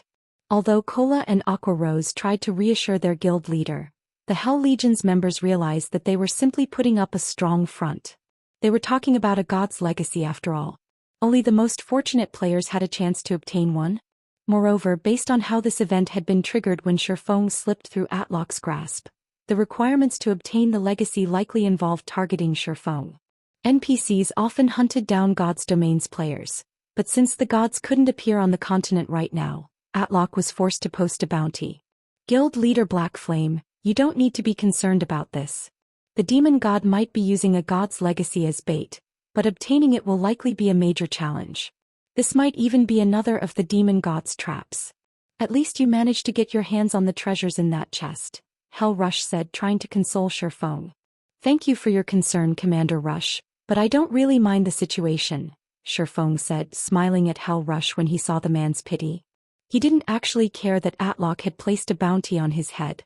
He was far more concerned about the triple death penalty and weekly level reduction, but as long as he took extra care and maintained his leveling speed, the penalties shouldn't pose a problem. While the demon god's legacy might be more valuable than a fragmented legendary item, perhaps even more than a legendary item, he had no desire for it. Atlock's legacy was on par with Aqua Rose's sea god's legacy. At most it was a peak legacy. Moreover, Hell Rush didn't know that Atlock wasn't the only demon god after his life. He had plenty of time bombs threatening his life in God's domain. What was one more? If offending a demon god meant that he could get his hands on a fragmented legendary item, he didn't mind offending a few more. None of the Hell Legion's members believed Shifeng's claim, however. They had all witnessed the swordsman's strength. If anyone had a chance of obtaining the demon god's legacy, it'd be Shifeng, but since the man in question had brushed the issue off, they could only nod and smile in response. Read latest chapters at Wuxia World. Ooh, right, guild leader, what did you get from the treasure chest? Kola eagerly asked, ignoring the Hell Legion's skeptical looks. Kola's question reminded Shifeng that he hadn't inspected the items. He immediately opened his back to see what he had won. He had been too busy fleeing for his life earlier, so he hadn't had the time to investigate his loot.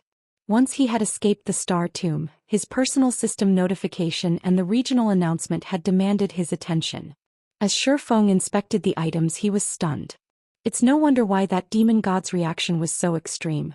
If I had been in his position, I'd have gone crazy too. When Shifeng saw the crystal radiating divine might in his bag, realization dawned on him. Chapter 2496. Inferior Legendary Treasure Chests. Treasures. What's wrong, guild leader? Aqua Rose asked, curious when she saw Shifeng's odd expression. They had gone to great lengths to loot the shrine's treasure chest. If the items weren't valuable, they'd have suffered a great loss. It's nothing. I'm just surprised by how excellent our harvest is, Shifeng said, chuckling. Not only did we obtain a few legendary materials and the Star of Light I was after, but we've also obtained an epic weapon set, a fragmented legendary item, and a dark gold set equipment forging design. Shifeng then shared the information on the several weapons, equipment, and design he had obtained in the team chat. He had no intention of the items. Absolute Shadow, Dagger, Main Hand, Epic Rank, Level 100, Level 150 Equipment Requirement, Strength 2-3 Attributes adjust according to user's level. Attack Power plus 6,325 Level 100, Strength plus 422, Agility plus 376, Endurance plus 350 Attack Speed plus 18 Attacks carry the power of shadows. During attacks, reduce target's defense by 30%, 35% chance to cause 270% damage, 10% chance to trigger Shadow Raid, increasing user's attack speed by 40% for 3 seconds. When equipped, main attribute increased by 10%, secondary attributes increased by 8%, reaction speed increased by 10%, all of weapon skills effects increased by 10%, completion rate with all weapon skills increased by 2%. Ignore levels plus 10. Additional passive skill Shadow Strike. Every attack accumulates 1 point of shadow energy, independent from sub-absolute shadow. When 12 points of shadow energy have been accumulated, all shadow energy will automatically release, increasing user's strength by 100%. Set effect: when both main and sub-absolute shadow are equipped, main attribute increased by an additional 15%. Secondary attributes increased by an additional 10%, physique increased by an additional 15%, gain the finishing skill Dark Dance. Dark Dance. When activated, user enters stealth and attack speed increases by 20%, and movement speed increases by 30%. User leaves stealth if attacked or attacking. Duration: 15 seconds cooldown, 10 minutes, Absolute Shadow, Dagger, Subhand, Epic Rank, Level 100, Level 150 Equipment Requirement, Strength 2100 Attributes adjust according to user's level. Attack Power plus 5725, Level 100, Strength plus 385, Agility plus 355, Endurance plus 324 Attack Speed plus 16 Attacks carry the power of shadows. During attacks, armor penetration increased by 20%, 25% chance to cause 300% damage, 15% chance to trigger Phantom Strike, creating an impact equivalent to 120% of user's strength to a 3 by 15 yard area. When equipped, main attribute increased by 10%. Secondary attributes increased by 7%, reaction speed increased by 10%. All of weapon skills effects increased by 10%. Completion rate with all weapon skills increased by 2%. Ignore levels plus 10. Additional passive skill Frenzied Shadow. Every attack accumulates 1 point of shadow energy, independent from main absolute shadow. When 30 points of shadow energy have been accumulated, all shadow energy will automatically release, increasing user's attack speed by 30% for 3 seconds. Magic Light Pendant. Necklace, Fragmented Legendary Rank, Equipment Requirement, Intelligence 2000, Vitality 2100 Attributes adjust according to user's level.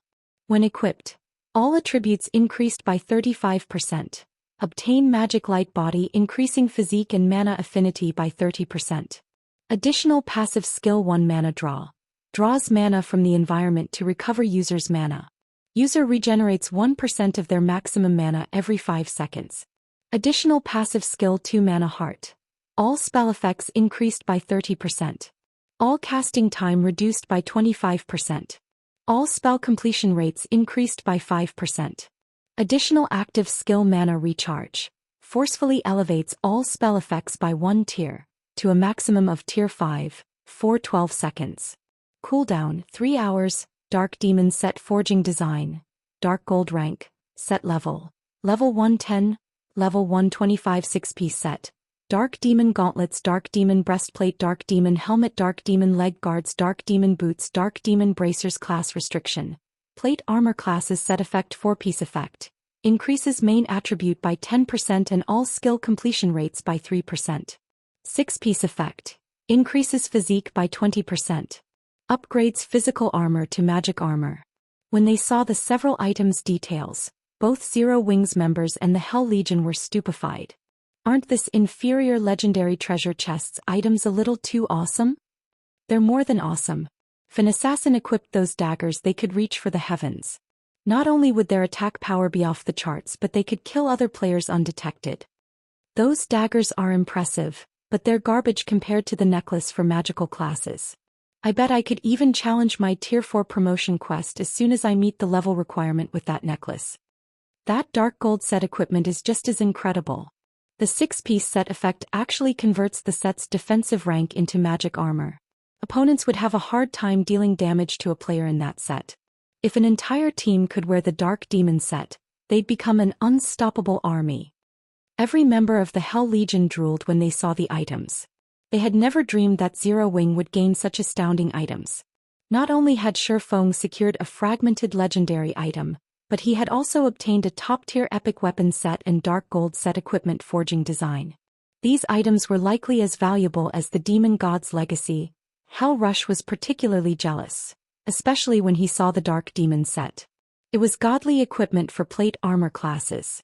For a moment he even forgot about the Demon God's legacy. Magic armor was closest to rivaling divine armor.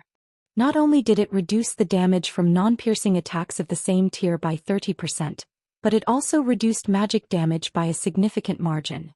It even doubled the damage reduction from attacks of a lower tier. To put it simply, every plate armor class dreamed of obtaining such equipment. If he could arm the Hell Legion's plate armor members with Dark Demon sets, they'd become an unstoppable force on the battlefield. Although the Demon God's legacy was amazing, it wouldn't be as visibly effective at this stage of the game. Its effects would only become more apparent once players had reached higher levels and tiers. The Dark Demon set, on the other hand, could offer immediate results the moment players equipped it. After seeing these items, Hal Rush was certain that Shifeng hadn't suffered from this transaction. Shifeng might have lost an opportunity to gain a legacy, but with these items he could boost the strength of Zero Wing's main force. They'd be particularly helpful when Zero Wing raided super large-scale team dungeons. You're too impulsive, guild leader. You shouldn't have shared that information. Now it won't be long before the various superpowers find out about those items. Some of them will try to take them from us, especially aiming for that magic light pendant. I'm afraid that the various superpowers' magical class experts will do everything in their power to get their hands on it. Aqua Rose scolded. She had felt a little exasperated when Shifeng had shared the weapons and equipment's details with the Hell Legion's members. She realized that Shifeng wanted to reassure that Zero Wing hadn't suffered, but exposing a fragmented legendary item like the magic light pendant was unwise. It won't hurt anything if they know. Besides, hostile powers will assume that we've gained something powerful even if we didn't say anything. I just opened an inferior legendary treasure chest after all. Rather than let them guess blindly and target us in secret, they might as well know everything.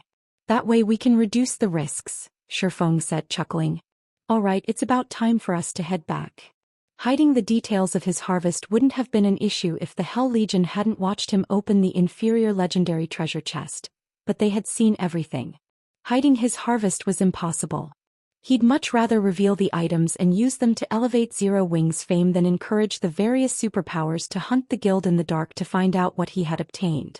Top-tier weapons and equipment were always a hot topic among players. As the public learned about these items, they'd come to know about Zero Wing.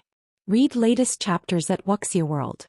He had another purpose for revealing these items to the Hell Legion. He needed to conceal the crystal inside his bag. That crystal alone was worth more than the other items combined. Even high-tiered NPCs would try to take the crystal from him if they found out about it. He wouldn't even be surprised if an NPC attacked within an NPC city. This crystal was actually a god's heart, something even more precious than legendary items. The small crystal was enough to cause an uproar across all of God's domain. Shifeng didn't even dare to appraise the crystal at the moment, much less take it out of his bag. On the off chance that the crystal caused a commotion, he'd die from regret. With that said, Shifeng retrieved a return scroll and teleported back to the Starlight Fortress. He had lingered in the Star Tomb for long enough. Chapter 2497. Changes to the Starlight Fortress. Star Valley. Starlight Fortress. As Shifeng and the others returned to the Starlight Fortress, they were surprised by the sight that greeted them. Players now crowded the previously unpopular Starlight Fortress, and some hadn't even reached level 100 yet. These players hawked their wares from the fortress's streets, selling all kinds of resistance potions and equipment. Some of them even sold level 100+ secret silver weapons and equipment. Such prosperity made it hard to imagine that the Starlight Fortress was a small fortress that had only opened less than a week ago. It looked more like a medium fortress that had been open to the public for several months. Why are so many players here? Thunder Beast was stunned and confused as he glanced at the crowded streets. He knew that very few players, other than Divine Tribe and his team, had been in the fortress before they had left on their expedition. The Starlight Fortress's entrance fee and general expenditures were exorbitant, after all. Remaining in the fortress for one extra day alone cost players another magic crystal. Not even experts like him could tolerate such a high price, not to mention normal players. With how Shifeng ran the fortress, Thunder Beast thought he would be fortunate to earn enough to sustain the fortress's daily operations. But contrary to his expectation, the Starlight Fortress practically overflowed with wealth, most of which came in the form of magic crystals. This fortress was almost more profitable than a grade 3 or vein. The situation even astonished Hal Rush. Even if the Demon God's Shrine has attracted quite a few players to Star Valley, the Starlight Fortress shouldn't have developed so quickly. What exactly happened here? Hal Rush watched the players wander the fortress's streets in confusion. He had expected the Starlight Fortress to become a popular location in Star Valley. Not many on the Western continent could resist the temptation of a demon god's legacy, and if they wanted to obtain it, they had to spend some time in the area. There was no denying that the Starlight Fortress was the best resting spot in Star Valley. The cost of living in the fortress might be incredibly high, but compared to a demon god's legacy, the cost was practically negligible. However, less than half an hour had passed since the system announcement. How had so many players gathered in the fortress in less than 30 minutes? Commander, I think the mana here has changed. Since we've arrived, my mana affinity has increased, a Tier 3 elementalist informed Hell Rush. I can even sense a significant amount of the 3 supreme elements in the fortress's ambient mana. The 3 supreme elements? Doesn't that mean that this environment can rival that of ancient times? Hell Rush couldn't help his growing excitement. Ordinary players wouldn't have a clue about the environment of ancient times or its effect on players, but as the Hell Legion's commander he understood much about God's domain. If the Starlight Fortress's environment resembled that of ancient times, the players resting in the fortress would have a much easier time unlocking their mana body's potential. Every player's mana body consisted of all 7 elements, and within an environment that lacked the 3 supreme elements, unlocking one's mana body was excruciatingly difficult. What did you do, guild leader? There are so many players here now. Our daily income should be far more than 200,000 magic crystals. Aqua Rose asked Shurfeng when she saw the crowded streets. With so many magic crystals, we won't have to worry about producing the Dark Demon set. Not only did the Dark Demon set's production require a lot of rare materials, but it also required a ridiculous number of magic crystals. Forging a single set required 10,000 magic crystals, and the other rare materials could only be purchased with magic crystals. Overall, crafting each Dark Demon set would cost at least 20,000 magic crystals. Not even some ordinary powers could afford such an insane production cost. Zero Wing had already spent almost all of its magic crystals on materials from Divine Tribe and during the Starlight Fortress's capture. With how few they had left, developing the Starlight Fortress would prove challenging, not to mention crafting the Dark Demon set. The Starlight Fortress operated like a giant machine that relentlessly devoured magic crystals. Just keeping the fortress's magic array running was a huge expenditure, to say nothing of the summoning tower and fortress prison. Overall, the Starlight Fortress cost a minimum of 30,000 magic crystals per day. Zero Wing had already been forced to borrow magic crystals from Divine Tribe to sustain the fortress. However, now that the Starlight Fortress's player population had exceeded 200,000, the fortress earned a minimum of 200,000 magic crystals per day. Even after deducting the fortress's various expenditures, Zero Wing would earn more than 100,000 magic crystals in daily profit. Over 100,000 magic crystals of pure profit. Zero Wing wasn't even capable of earning so many magic crystals per day, even with Stone Forest City, Zero Wing City, and the guild's several or veins.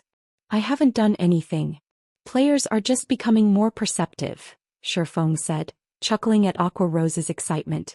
The Starlight Fortress was an ancient fortress. Once it opened to the public, it would gradually attract the 3 supreme elements from its surroundings to recreate its original environment. However, this was a very long and arduous process. It would still take some time before the fortress had an environment that could rival that of ancient times. Even so, the feature was incredibly precious to God's Domain's players. The environment wouldn't only be useful to players trying to unlock their mana body's potential. It would also help as players tried to climb through the tiers. As players aimed for higher tiers, they had to have a basic understanding and control of the 7 elements. Without this control and knowledge, they'd always be weaker than others of the same tier.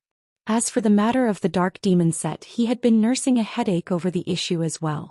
Forging a few sets might not be much of an issue, but if he wanted to mass-produce the Dark Demon set, he'd need enough magic crystals to give the various superpowers heart attacks.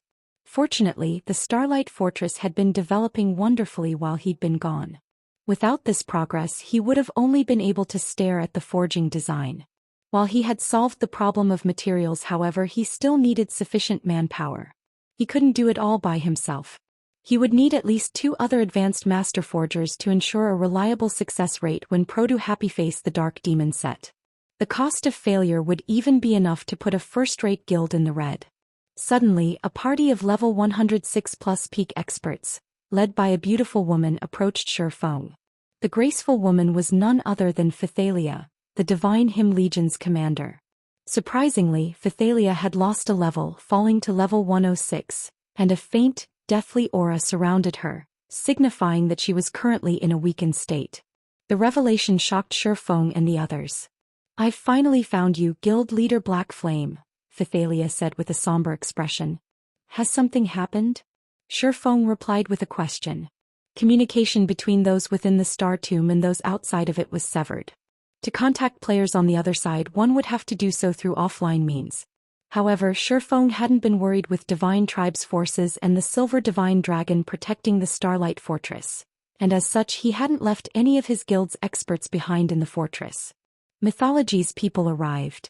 Not only have they demanded that Divine Tribe hand over the temporary residents, but they've also demanded that Zero Wing surrender 51% of the Starlight Fortress's shares, Phythalia said. "What about your level?" It didn't surprise Shifeng that a super guild like Mythology had set its sights on the Starlight Fortress, but he was surprised to see that Phythalia had lost a level. "It's nothing. I fought Mythology's people and lost," Phythalia explained. "That's what I want to talk to you about. I don't know what kind of power Mythology's members have obtained, but they can completely conceal their auras.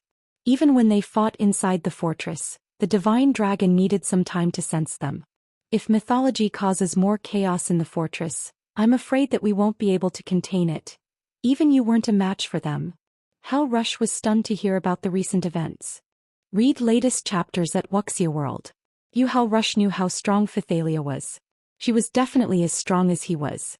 Even Mythology's old monsters should have a difficult time defeating her, and her guards followed her everywhere. Logically, no one should be powerful enough to kill her. They have a way to conceal their auras? Shifeng fell into deep thought for a moment. He was aware of plenty of methods to conceal one's aura in God's domain, but none of those methods could hide one from a divine dragon, even for a short time. Mythology's people also asked me to relay a message. They've said that they will show up once more after the demon god's shrine has activated and hope that Zero Wing will have considered their proposal carefully. If Zero Wing refuses to cooperate, it will have to bear the consequences. Phythalia had a huge headache over the situation. The group of players Mythology had sent to the fortress was incredibly powerful, and they could completely hide their auras. If a fight broke out between them, the Starlight Fortress would pay the price. Chapter 2498. God's Heart. As Phythalia finished speaking, silence fell. Hal Rush frowned at hearing the news. Mythology is being too arrogant. Do they think Netherworld Empire is powerless? Thunder Beast, who stood nearly 3 meters tall, bellowed in rage. This was infuriating. Not only had Mythology extorted Zero Wing with its declaration, but it also ignored Netherworld Empire. The public had long since learned of Netherworld Empire's partnership with the Starlight Fortress. Every superpower on the Western continent knew of it.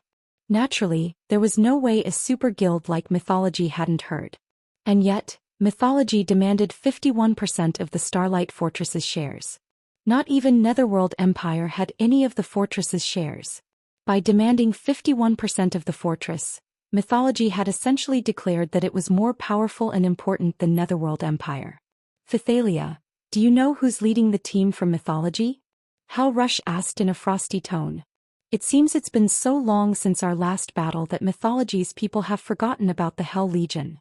The temperature around the group dropped as Hal Rush spoke. The ambient mana began to freeze as if reacting to his emotions. Obviously, Hal Rush's mana control was already considerable. Commander Rush, you mustn't act rashly. These people belong to a newly formed team from Mythology. Their leader is a young, silver-haired man. He only looks to be around 22 or 23, and he has already replaced Trembling Hand as the first vice-commander of Mythology's strongest trump card legion. All of his teammates are roughly the same age, but they're all incredibly strong. Not even our team's strongest assassin is as fast as they are. They move like ghosts.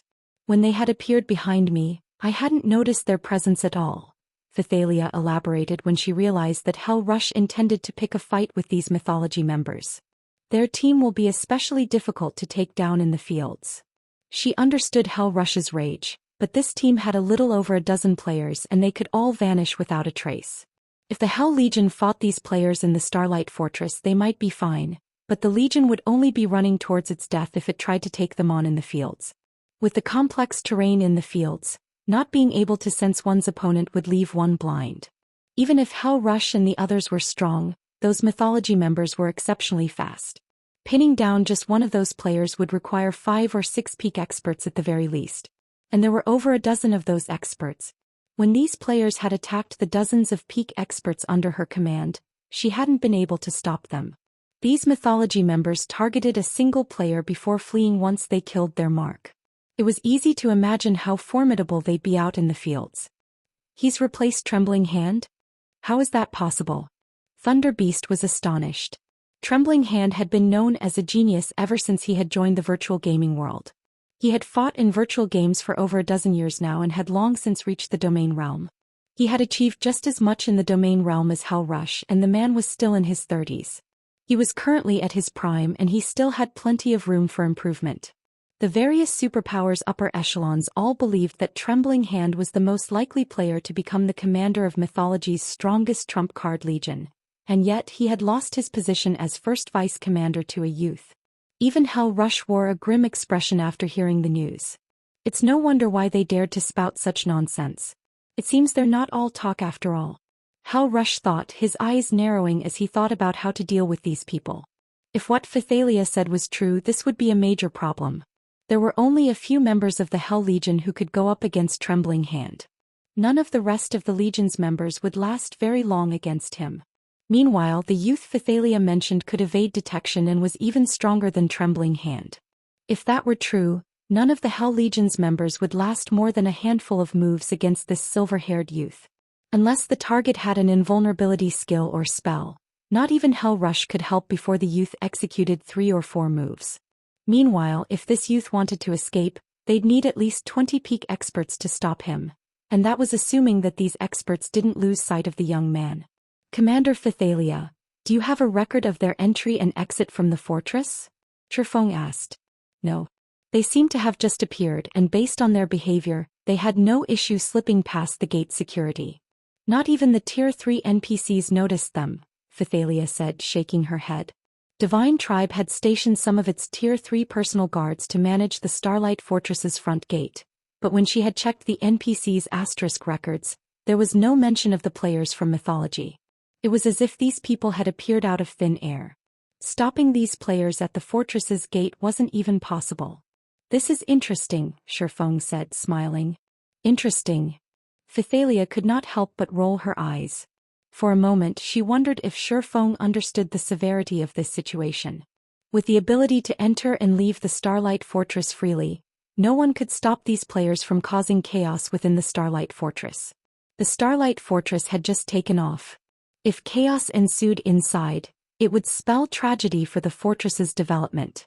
Nobody wanted to remain in an unsafe location, especially when important resource transactions were involved. Of course. Leave the rest to Zero Wing, although I will have to continue to trouble you regarding the fortress's daily security, Commander Phythalia, Chirfeng said as he nodded confidently. If this had happened before he had obtained a god's heart, these ghost-like experts would have been a huge headache for him. Without the ability to instant-kill these players, they could disappear to any random comer of the fortress, and that would be the end of the story. He would have no choice but to let these people leave. However, the situation had changed. He now had a god's heart, a source of eternal energy that rivaled the value of divine artifacts. Not only could one use this god's heart as a power core, but one could also release the eternal energy it contained and use it to learn new concepts. It was the best item when trying to comprehend new information. Eternal energy was an even more powerful energy than mana. Only the gods could use and gather the energy, and even they struggled to collect it. Since the gods had long since removed themselves from the world, finding eternal energy had become incredibly difficult in God's domain, even for Tier 5 NPCs who stood at the apex of this world. A single, small drop of concentrated eternal energy would be enough to incite an all-out brawl between Tier 5 NPCs and Tier 6 God-ranked players. Meanwhile, the god's heart in Chirfeng's bag was a condensed form of eternal energy, which not even an empire's entire wealth could buy.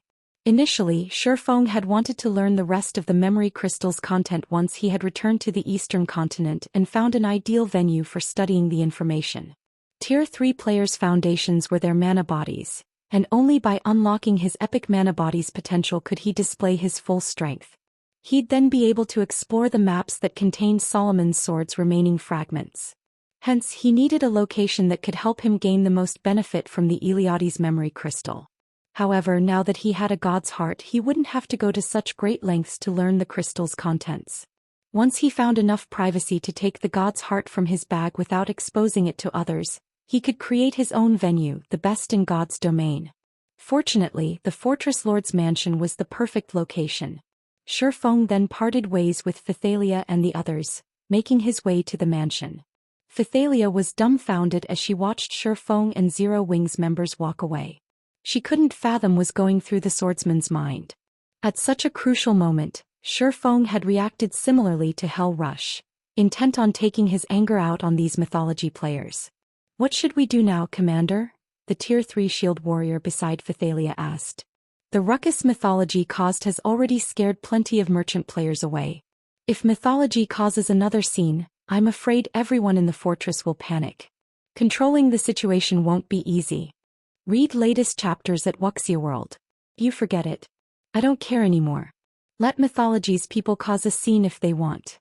Once Zero Wing's people realize how severe the situation is, we should be able to curb mythology's experts as long as our 3 guilds work together," Phythalia said as she massaged her forehead.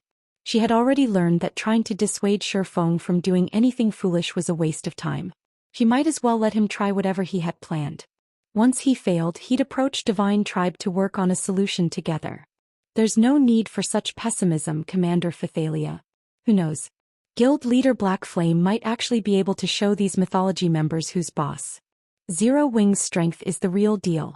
Even if Zero Wing's players can't stop mythology's experts completely, they should be able to give them a run for their money," Hell Rush said, attempting to console Phythalia. Hell Rush didn't think Zero Wing had enough power to take out this team from mythology by itself either, but with experts like Fire Dance and her comrades, they should be able to give mythology a huge headache for their trouble. Now it was just a matter of waiting to see who lasted longer. While Phythalia and Hell Rush conversed, Shifeng had reached the Fortress Lord's mansion's core room. He used the Fortress Lord's token to activate the room's defensive magic array before carefully retrieving the crystal that emitted a faint trace of divine might from his bag. Chapter 2499, Epic Mana Body unlocked. As Shifeng pulled the god's heart from his bag, faint mana pulsed throughout the dark and quiet core room. It wasn't a lot of mana, but it had enough power that space within the room trembled. When the pulse encountered the room's magic barrier, it too began to tremble, almost failing to block the mana. Sure enough, a god's heart is intensely powerful. I only took it out of my bag and it nearly felled the room's magic barrier. Shifeng stared at the magic barrier around the room, astonished. Fortunately, he was within an ancient fortress's core room. This magic barrier was far stronger than ordinary versions. Even mythic monsters would have an extremely hard time trying to destroy it. Had he retrieved the god's heart in any other location within the Starlight Fortress, the barrier wouldn't have been able to contain the mana pulse. The energy would have escaped and caught the attention of everyone within the fortress. However, this pulse of mana had also substantially increased the mana density in the room. A gentle layer of mist now filled the core room. If players trained here, they'd likely be able to practice bronze combat techniques without rest.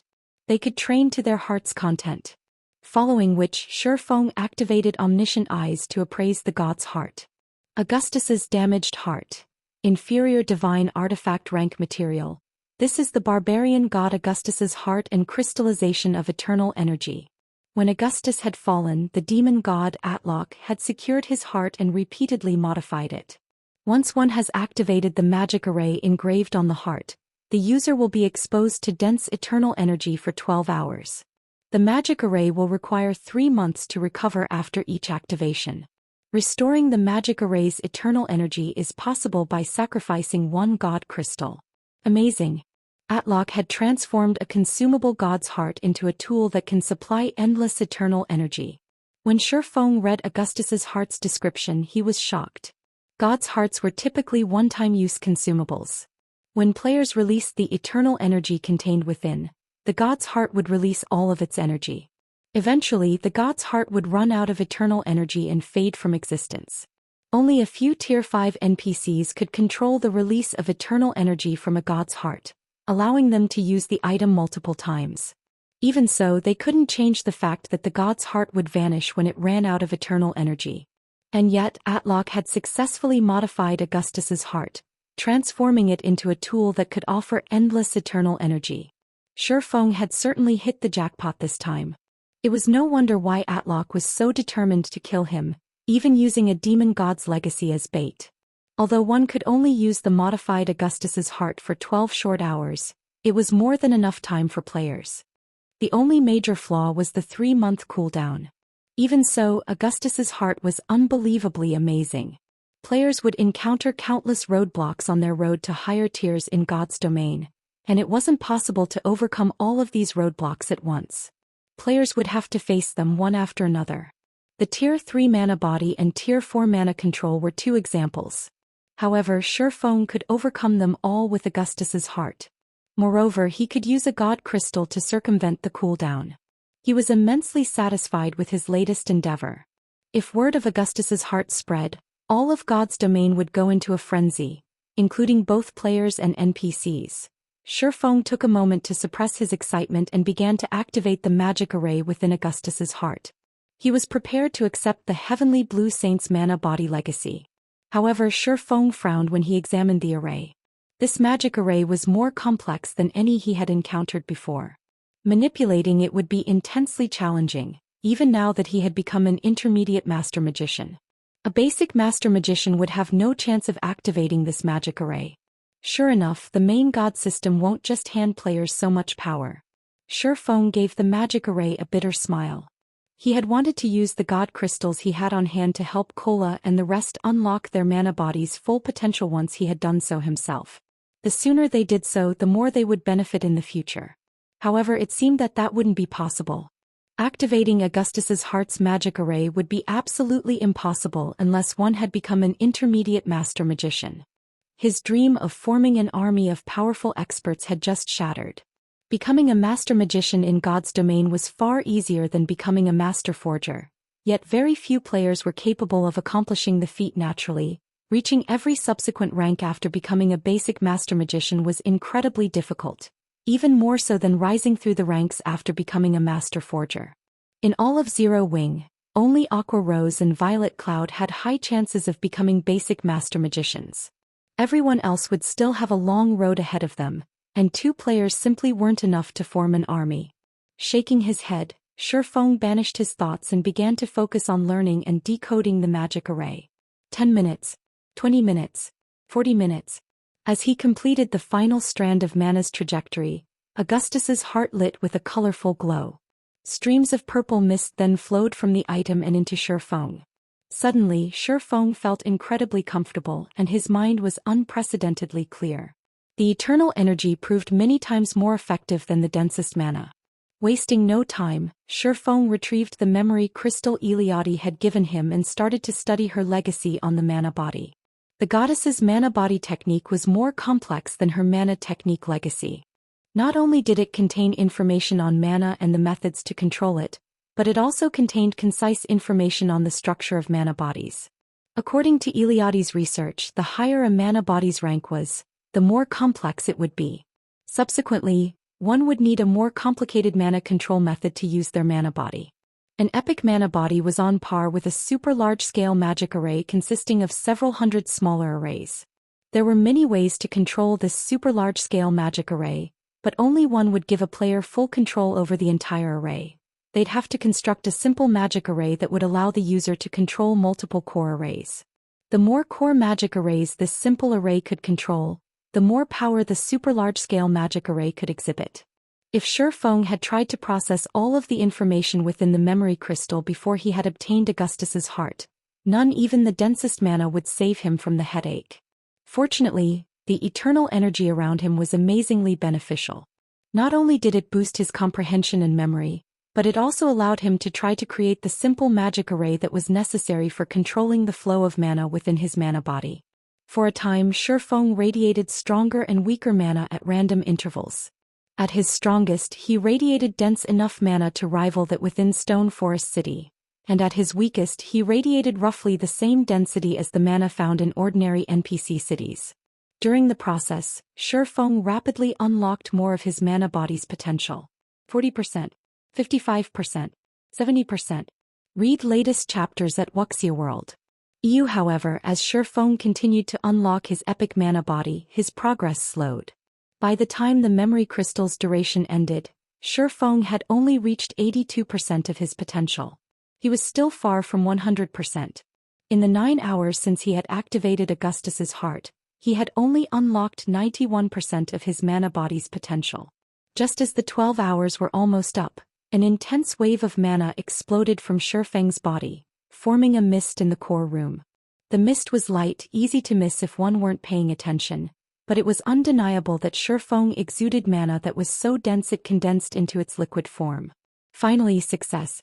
Shifeng's eyes flew open, flashing with excitement as he observed the mana that automatically flowed throughout his mana body. Chapter 2500, Frightening Improvement in God's Domain. Tier 3 NPCs were considered powerhouses that could protect NPC cities. However, players only became powerhouses once they had unlocked their mana body's full potential. Only with a fully unlocked mana body could players enter and leave certain locations freely. If they tried to do so without unlocking their mana body, only death would await them. The Star Tomb regional dungeon's entry requirements were actually quite low. Even Tier 3 players that hadn't fully unlocked their mana bodies could explore the area, albeit barely. In comparison, certain unique areas were full of incredibly corrosive energy, and Tier 3 players wouldn't last more than 5 minutes in these areas without unlocking their mana body's full potential. Unlocking their mana bodies was the only way players could protect themselves against the corrosive energy. This was why players were only considered powerhouses once they had fully unlocked their mana bodies. Most importantly, the skills and spells players used would be far stronger once they had unlocked their mana bodies than those who hadn't. So, this is an epic mana body? Astonishment colored Shifeng's features as he sensed the dense mana radiating from his body. He had never dreamed that an epic mana body would be this powerful. Normally, a mana body relied on its own mana to function, but his mana body could attract ambient mana and use it to strengthen and nourish itself. His epic mana body had also coated his body with a thin barrier of mana. The barrier was easy to miss if one weren't paying close attention. It almost felt like a skin-tight suit. It trapped a significant portion of the mana radiating from him, drastically reducing the amount of mana wasted. Not only did this mana barrier improve his recovery, but it also ensured that the mana around him was far denser than normal. The addition of this mana barrier alone doubled or tripled his survivability in the fields, especially in low-mana environments. When he fought in such harsh environments, he wouldn't have to worry about losing a significant portion of his combat power. Shifeng tried to manipulate his mana body, guiding the mana around him into his hands. He instantly felt like a black hole as the ambient mana gathered around him. In the blink of an eye, a faint layer of mana mist formed on the surface of his palms. Shifeng's fist then shot out as he punched the empty air. Space exploded around his fist as if the punch had created a vacuum. Space around him trembled at the power of the strike, and the core room's magic barrier shuddered. With this power, I can now likely solo a mythic monster of the same level even without my berserk skills. Shifeng gasped when he saw the results of his punch. He had merely executed a normal punch and he didn't even have his weapons equipped. The difference between a player's attack power with a weapon and without one in God's domain was massive. With Killing Ray equipped, his prior punches had only been able to break the sound barrier. He had only been able to make space tremble and create spatial tears when he used the secret technique Lightning Flash. Yet now, without any techniques or weapons, he could exhibit power on par with when he wielded Killing Ray. An epic mana body provided horrific power. In his opinion, although mana bodies massively boosted players' strength, they didn't provide this much power. The benefits of unlocking his mana body thus far could already rival that of a fragmented legendary weapon. Moreover, he had only unlocked 100% of his mana body's potential. If he could push beyond that, his strength would rise to a whole new level. After 100%, every additional percent would provide tremendous power. As far as Shifeng knew, players had only reached 120% of their mana body's potential in the past. It was easy to imagine how frighteningly powerful 120% of an epic mana body's potential would be. Even transcending tiers would be possible. Elated, Shifeng started to practice Eliade's mana technique. He had now unlocked 100% of his mana body's potential. Going beyond that would take some time, and it would be as difficult as creating a master magic array for an apprentice magician. Fortunately, unlocking more than 100% of his epic mana body wasn't the only way to transcend tiers. He could also rely on the help of a mana technique. He had experienced Eliade's holy annihilation personally, and despite suppressing herself to tier 3, the Heavenly Blue Saint's attack could instant kill or heavily injure tier 4 beings. If Shifeng could master Eliade's holy annihilation, the mana technique would prove significantly helpful. He hadn't been able to learn the technique earlier since he hadn't unlocked his mana body fully yet, but now that he had, he could truly practice the holy annihilation. Mana techniques weren't like combat techniques. Combat techniques consumed the user's stamina and concentration, but mana techniques on the other hand only consumed concentration. Players generally avoided using combat techniques in harsh environments, trying to conserve their stamina due to the heavy burden the environment placed on them. However, with a few exceptions, these harsh environments did not affect players' concentration consumption. Hence, God's Domain's experts that had grasped mana techniques, whether self-taught or learned from the system, had an easier time exploring the world, especially the maps with harsh environments. Now that Shifeng had achieved his goals in visiting the Western continent, he needed to search for Solomon's Sword's remaining fragments to maintain his advantages and pave a smoother path for Aqua Rose and his other comrades as they aimed for Tier 4. If he put the task off, it would only be a matter of time before the various superpowers, with how fast they were developing, would overpower Zero Wing. If he could learn Eliade's mana technique now, not only would he have a much better chance of securing the fragments of Solomon's Sword, but he could also teach the technique to Aqua Rose and the others. As Shifeng tried to mimic the way Eliade had executed the first sword, Lightshadow, the more the Heavenly Blue Saint amazed him. Eliade's mana technique even seemed slightly stronger than the mana techniques the demon god Atlok had used. The first sword, Lightshadow, used all 7 elements, and executing the strike proved even more difficult than Lightning Flash, a bronze combat technique. Shifeng needed to channel and gather his mana for several seconds before he could attempt to execute Lightshadow. Atlok had also needed some preparation time before executing his mana technique. The demon god had spent several seconds preparing the black hole, the last attack he had used against Shifeng. Even though Atlok had executed the mana technique through his phantom, that phantom had still been at the tier 5 standard. The goddess, on the other hand, had executed Lightshadow, Holy Devour, and Holy Annihilation without any preparation time whatsoever. On the contrary, it has seemed as if she had been able to pause her technique, releasing her attack when she needed to in a systematic manner.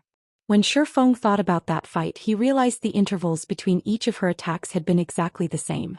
Even at the tier 3 standard, Eliade had accomplished the feat. As Shifeng continued to practice Lightshadow, however, he was able to reduce the time he needed before executing the technique. Initially, he spent nearly 8 minutes preparing his strike, but now he could do so after around 5 minutes. The more Shifeng practiced, the more he understood about mana control. 2 hours, 6 hours, 12 hours. Read latest chapters at Wuxia World. While Shifeng was immersed in his training, he received a call request from Pythalia. Guild leader Black Flame, Mythology's people are back. They are all gathered in the Starlight bar, and I think they've found a way to deal with your divine dragon. More of them have arrived as well. Now there are more than 30 players in their group, Pythalia reported with a somber expression. Dealing with the dozen-plus experts had already been a struggle, but now more than double had shown up in the Starlight Fortress. Even if Zero Wing, Divine Tribe and Hell Legion gathered all of their peak experts in the fortress, suppressing these mythology players would still prove difficult. They've returned so soon? Shifeng muttered in surprise. However, when he glanced at the time, he realized that he had been training for over half a day. It had felt like time had passed even more quickly than when he had worked to unlock his mana body. He then sheathed his swords and grinned. "All right, I'll be right there." With that, Shifeng disconnected the call and left the core room. Chapter 2501, Mythology arrives. Starlight Fortress, Starlight Bar. The Starlight Bar was usually the most popular bar in the Starlight Fortress, but right now the bar, which was half the size of a football field, was silent as everyone stared at the group of players in black, drinking quietly in the middle of the establishment. No one even dared to breathe too loudly. The rest of the crowd wasn't simply reacting in such a way because the black-clad players had appeared like a group of magicians. Rather, their reactions were due to the fact that every one of those players wore Mythology's guild emblem. So, they're the rumored experts from Mythology? Amazing. I see them, yet I can't sense their presence. How did they do it? It seems that even Mythology can't help but get involved now that the demon god's shrine had appeared. Once everyone had gotten over their shock at seeing these players, they quietly chatted amongst themselves. Some players were afraid while others were excited. Mythology was one of the 5 great super guilds in the virtual gaming world. Every player on the Western continent was familiar with its reputation. News of Mythology's black-clad players causing chaos had already spread throughout the fortress. Not only had these players avoided the Divine Dragon's wrath, but they had also managed to slay quite a few of Divine Tribe's experts. Even Phythalia, the commander of one of Divine Tribe's trump card legions, had lost her life in battle. In response, Divine Tribe had dispatched even more experts to patrol the Starlight Fortress's streets. It had even sent plenty of Tier 3 personal guards to join the patrols.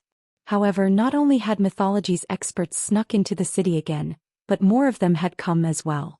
Now they even congregated in the Starlight Bar, the fortress's most popular bar, drinking like normal customers. They treated the Starlight Fortress like they would their own hometown. Mythology is amazing, boss. They're completely disregarding the fortress's divine dragon. It seems the Starlight Fortress will soon have a new owner. The ruthless man from the Stormheart Adventurer team admired as he watched the black-clad players from Mythology. When he had encountered the Starlight Fortress's divine dragon, he had only felt fear. Players had no chance against it in his opinion, yet these black-clad players acted as if the divine dragon didn't even exist, coming and going from the fortress as they wished. Mythology's foundations were simply frightening. Mythology certainly is stronger than the other superpowers. Aside from those players' ability to conceal their presence, their combat standards are impressive. They're all bona fide peak experts. Several of them are even stronger than I am. I don't even know how I would fight that silver-haired youth leading the group. I don't think he's even human, Crow said as he observed Mythology's members, a trace of fear flashing in his eyes. If they decide to cause a scene in the fortress, there will be a mess and no one will be able to do anything about it. With the situation as it is, even Zero Wing with all its advantages, will have to make concessions for them. Crow knew that the various superpowers were no match for the 5 great super guilds, but he had never imagined that the gap between them would be this massive. Mythology's black-clad players were at least level 107, but their auras were even powerful enough to make an expert like him feel uncomfortable. The weakest member of the group had basic attributes to rival a Grand Lord of the same level. Fighting just one of those players would pose a huge problem for him. If he had to face 2 or 3 simultaneously, there was a very high likelihood that he'd fall. To make matters worse, there were over 30 of these experts in the bar, and all of them could completely conceal their auras. This was just a nightmare. There was also the silver-haired leader to worry about. Although Crow could not sense the youth's aura, his instincts told him that if he came within 30 yards of the young man, his life would be forfeit. While the bar's patrons quietly watched Mythology's experts, the group in question acted as if none of the surrounding players existed at all, chatting with each other and utterly carefree. Commander, the higher-ups are being really stubborn.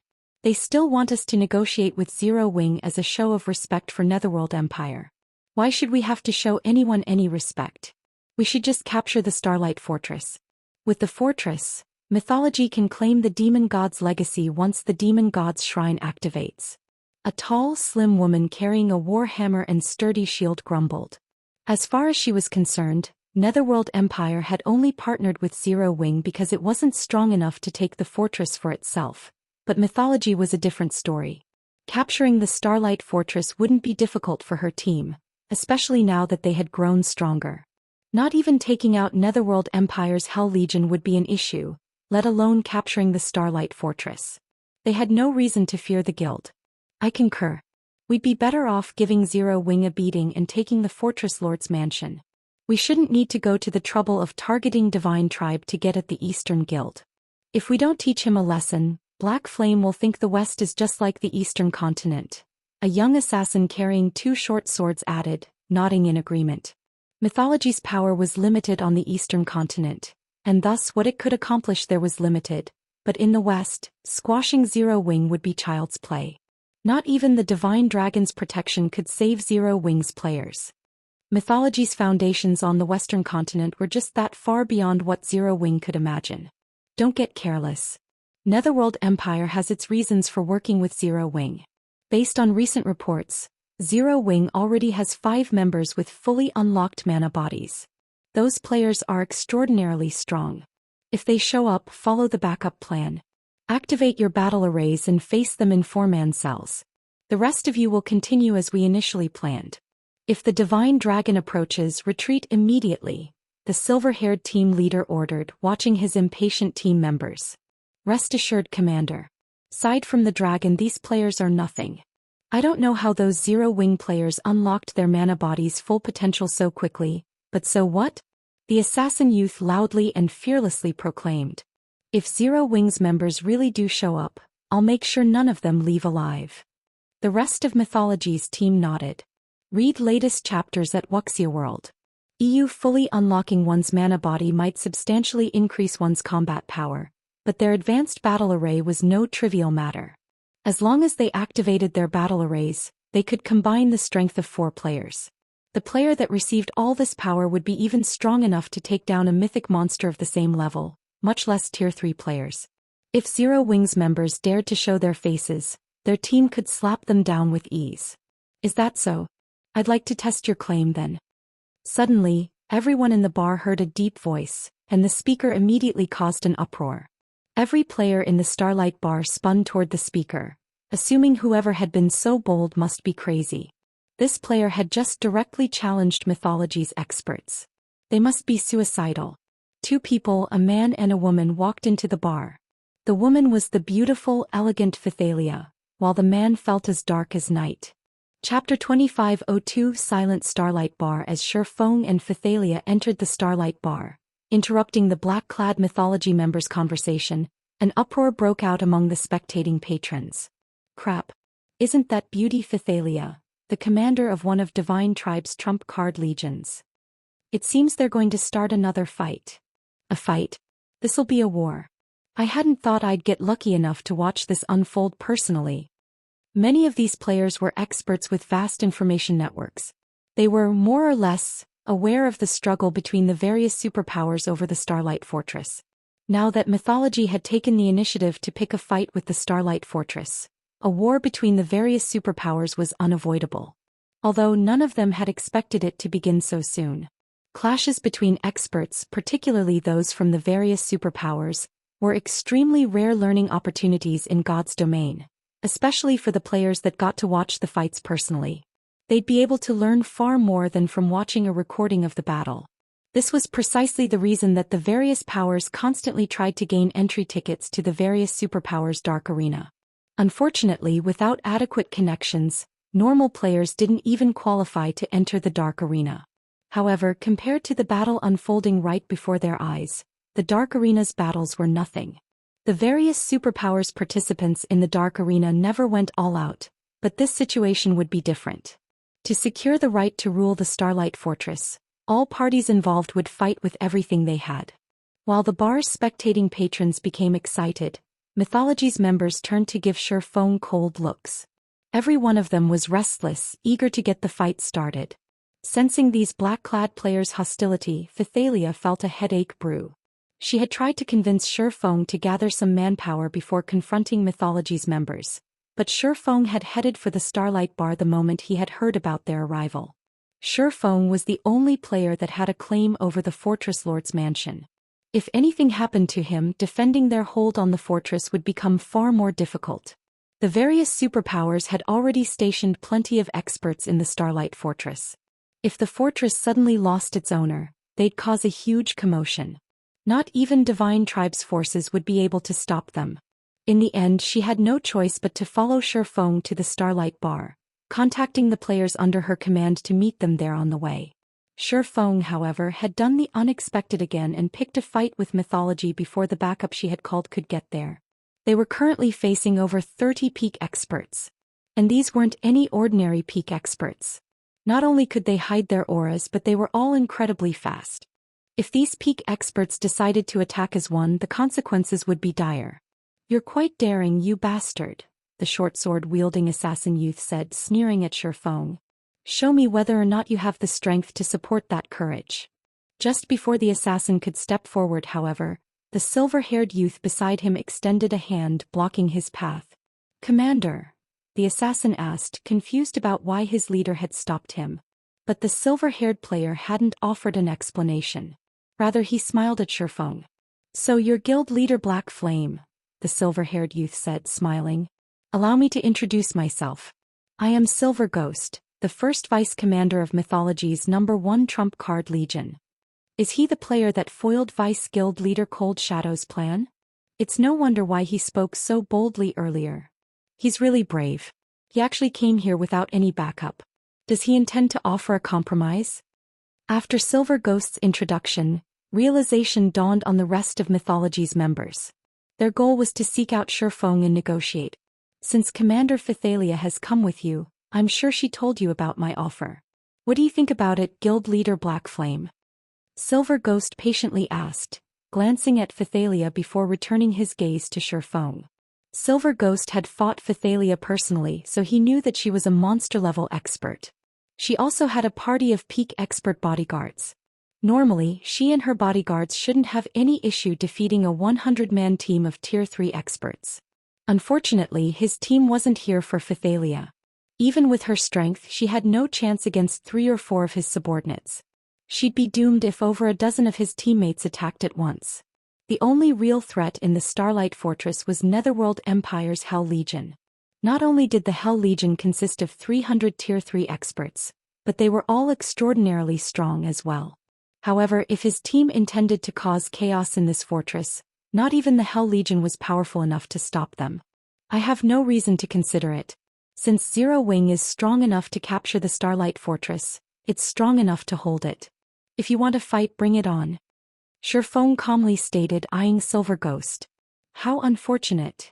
Silver Ghost could only sigh at Shifeng's reply. Why are you still wasting your time with him, Commander? The assassin youth sneered. Let my group deal with him.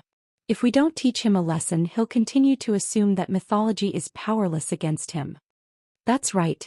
If we don't show him our strength, he'll likely assume that we left earlier because we were afraid of him. The rest of Mythology's team nodded. Their previous visit to the Starlight Fortress had merely been a form of greeting. Now that Shifeng had rejected their goodwill, they had no reason to hold back. In fact, if they continued to act passively, Shifeng would treat their guild as a joke. All right. Your group can deal with him, but make it quick. Everyone else, pay attention to your surroundings. Retreat as soon as the Divine Dragon approaches. Silver Ghost said, granting the assassin youth permission to take action. Thank you, Commander. I'll make sure to end the fight quickly. The assassin youth replied with a hungry expression. He turned toward Shifeng and continued, You've been pretty arrogant, bastard. Let's see if you can back up those words.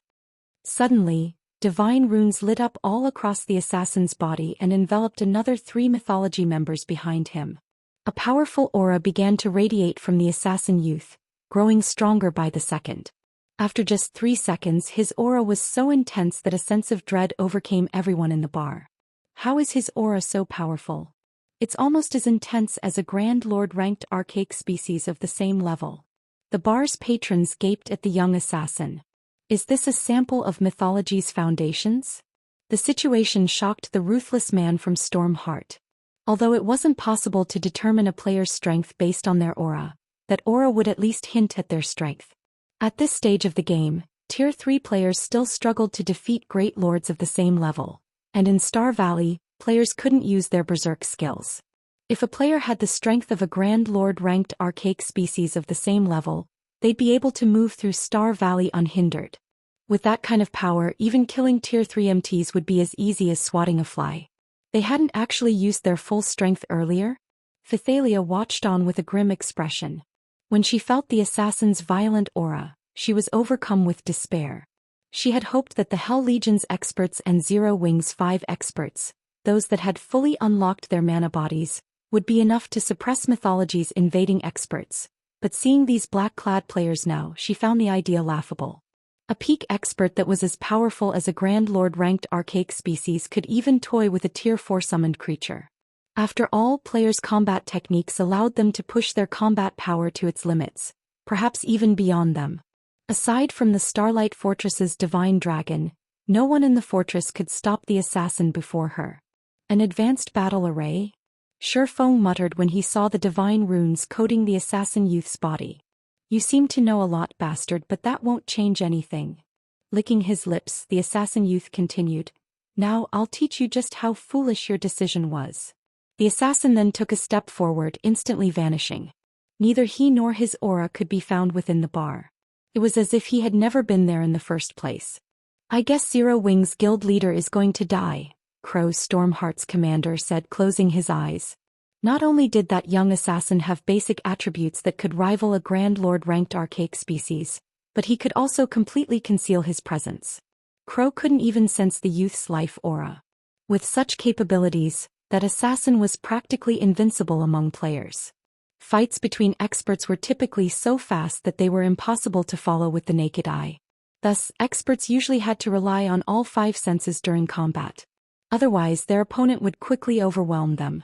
Now that the assassin youth had vanished, players couldn't rely on their sight to keep up with his ghostly speed. Trying to keep up was a joke. How was one supposed to find an enemy they couldn't even detect? Read latest chapters at Wuxia World. However, at the moment Mythology's assassin had vanished, Shifeng unhurriedly unsheathed Killing Ray and slashed the empty air to his right. Boom. Suddenly, the sound of clashing metal filled the Starlight bar, and an intense impact shattered the ground. All players within 30 yards of the swordsman stumbled back from the shockwave. Almost as everyone heard the first collision, another loud bang followed. A figure then slammed into the wall to Shifeng's right, indenting the wall. It was none other than the assassin youth that had only disappeared a moment ago. Chapter 2503, First Sword, Lightshadow. Silence. Terror. For a time, everyone in the Starlight bar became dumbfounded. Shifeng had deflected the young assassin, who seemed as strong as a Tyrannosaurus Rex and was fully capable of concealing his aura with a normal attack. Who would ever believe this? Is he really a Tier 3 player? The ruthless man from Stormheart was stunned when he saw the assassin embedded in the bar's wall. The assassin youth still had most of his HP remaining, but that was precisely what frightened the ruthless man. If Shifeng had merely noticed the assassin's movement and found an opportunity to strike the youth's weak point, it would have still shocked the man, but he would have, more or less, understood how Shifeng's attack and thrown the assassin. However, seeing that the assassin had only lost a small amount of HP from the hit made it clear that Shifeng's sword hadn't struck the assassin directly. The youth had actually blocked the attack with his own blades. In a battle of brute force, the young assassin had lost. The assassin youth's basic attributes rivaled that of a Grand Lord-ranked archaic species of the same level. Not even ordinary Tier 3 players with active berserk skills were that strong. And yet Shifeng had emerged victorious in a battle of strength. Moreover, the swordsman had done so without relying on skills or tools. He hadn't used a berserk skill either. He had merely executed a normal attack. When Mythology's other members saw the assassin embedded in the wall, they too were dazed. Sandstorm lost. How is that possible? Did he fail to control the battle array's power? All of these Mythology members knew just how powerful a player was after the boost from the advanced battle array the assassin youth Sandstorm had used. Sandstorm would even have the strength to take on Tier 4 mythic monsters, not to mention Tier 3 players. Using the advanced battle array was expensive, so they couldn't use it casually. The only reason that Silver Ghost had agreed was to prove Mythology's strength to Zero Wing. None of them had expected this outcome. Shifeng had sent Sandstorm flying with a normal attack. For a moment, they wondered if Sandstorm had been careless and failed to grasp the battle array's power. How is he so strong? Phythalia, on the other hand, stared at Shifeng's back with wide, astonished eyes. Although she had heard McCaffrey and the others claim that Shifeng was a monster-level expert, she had assumed that was only the case against ordinary Tier 3 players. However, she had just watched him throw one of Mythology's experts, whose strength had been enhanced by an advanced battle array with one normal strike. Just what was going on? While everyone wrestled with their shock over the situation, Silver Ghost turned to Shifeng, guessing, "So, you've unlocked your mana body's full potential already." In his opinion, Shifeng's strength was secondary. What was more impressive was the fact that the swordsman had kept track of Sandstorm's movements. No ordinary Tier 3 player should be able to sense Sandstorm's aura, and with the assassin's speed, keeping track of him visually should be impossible. The only explanation Silver Ghost could think of was that Shifeng had fully unlocked his mana body and relied on his mana body's incredible mana to create a mana field around himself. Shifeng had then relied on the mana field to locate Sandstorm. They could conceal their auras thoroughly, but their physical existence remained. Their ability didn't hide them from mana, which was how Shifeng could rely on his mana field to locate the assassin. Silver Ghost's statement caused an uproar within the Starlight bar. What? He's already unlocked his mana body's full potential? I haven't even heard of a single expert among the various superpowers to accomplish that feat, have you? Any player capable of visiting the Starlight Fortress was an expert, and many of them had already reached Tier 3. Naturally, the topic of Tier 3 mana bodies had long since become a hot topic among players like them. It had already become common knowledge that players wouldn't be able to exhibit the full power of a Tier 3 class after completing their Tier 3 promotion quests. They still needed to unlock their mana body's potential. Unfortunately, that wasn't an easy task. Most players didn't even have a clue about how to go about unlocking their mana bodies. All they could do was work to improve their mana control. And yet, while players were still trying to figure out how to start unlocking their mana bodies, they learned that Shifeng had already completed the task. Why wouldn't they be surprised? It's no wonder why he dared to provoke Mythology. Realization dawned on Crow when he heard Silver Ghost's statement. He had wondered why Shifeng was confident enough to make an enemy of Mythology. These Mythology experts were incredibly powerful, and after they activated their battle array, they'd become monsters that current players stood no chance against. Only the Starlight Fortress's divine dragon could suppress them. However, even after he realized what Shifeng had accomplished, Silver Ghost didn't panic. He actually smiled. The combat power boost from a fully unlocked mana body is certainly amazing. I hadn't considered that Sandstorm wouldn't be a match for you, even after activating his advanced battle array, Silver Ghost told Shifeng. However, I wonder how you'll fare against 8 experts on Sandstorm's level? As Silver Ghost finished speaking, the Mythology members behind him promptly activated their battle arrays as well. In total, these players activated 7 more battle arrays, and the combined aura of the array's beneficiaries was so powerful that none of the Tier 2 players in the bar could move. As for the Tier 3 players, their legs began to tremble with fear. Meanwhile, Sandstorm pulled himself from the hole in the wall and sneered at Shifeng. Punk. I'll admit that you're strong, but you're not strong enough to kill us. We can easily brush off your attack's damage with our enhanced recovery. This battle array even triples our stamina and concentration recovery rates. How long do you think you can last against us? Sandstorm growled contemptuously. The advanced battle array didn't just increase his basic attributes. It also boosted his maximum HP and defense. Right now, his defense was twice as high as Tier 3 MTs of the same level, and he had more than 2 million HP. Shifeng's attack might have had a lot of impact, but he had only taken a little over minus 10,000 damage. It wasn't even enough to itch.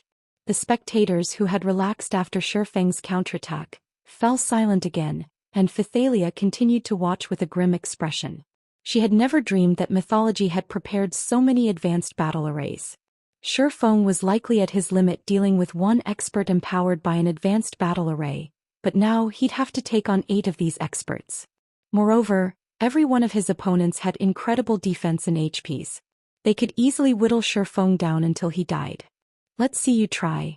Shifeng indifferently replied, sweeping his gaze over Mythology's members. His comeback only incited another uproar within the bar. What? He's actually going to fight such a force? Cool. Too cool. As expected of the expert that took down the Starlight Fortress.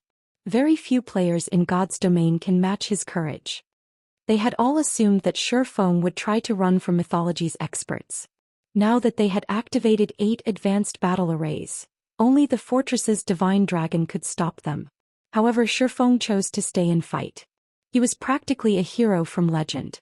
Are you crazy? Phythalia hissed at her companion. They're not going to fight you one-on-one. They're going to come at you together. Shifeng had repelled Sandstorm with a normal attack, but that was all. The outcome of an actual fight between the two wouldn't be over that quickly.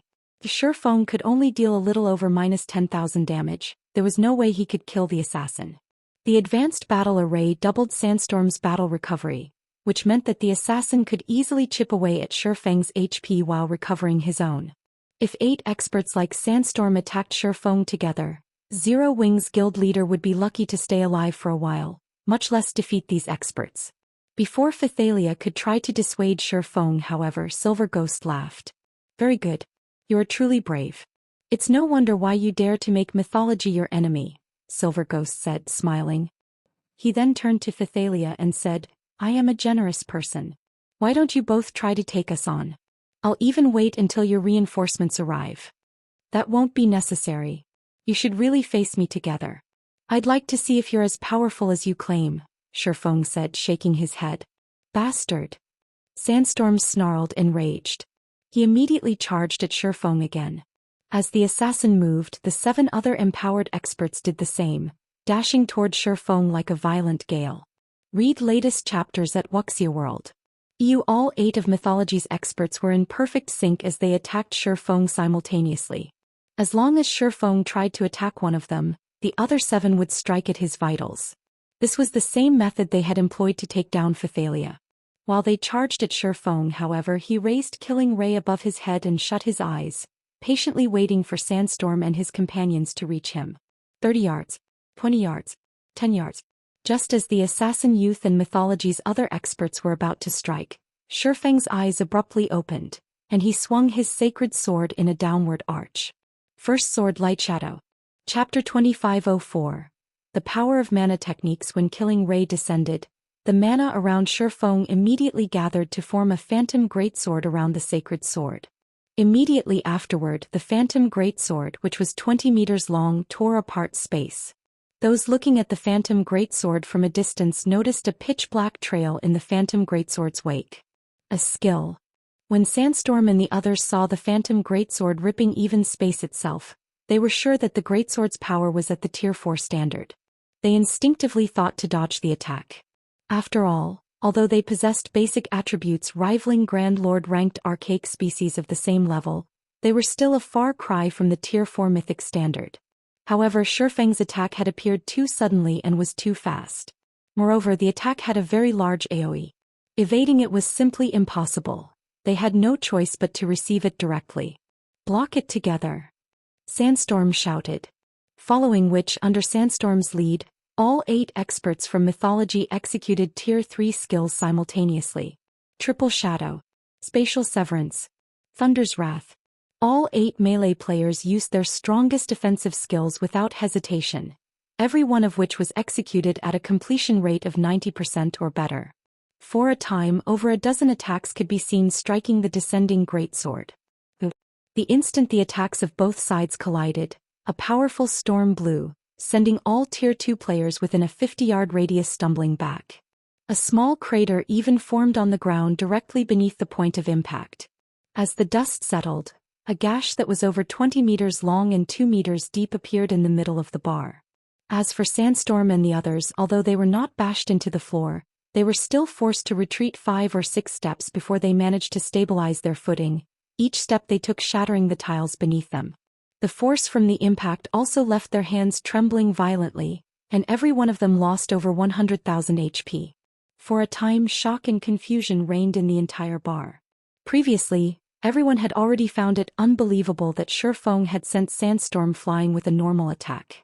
Now he had actually overwhelmed Sandstorm and 7 other experts of similar strength with a single move. Shifeng's combat power was simply heaven-defying. Skills executed with a fully unlocked mana body are actually so powerful? Crow's eyes brimmed with shock when he saw that Shifeng remained standing at his original location despite clashing with 8 of Mythology's empowered experts.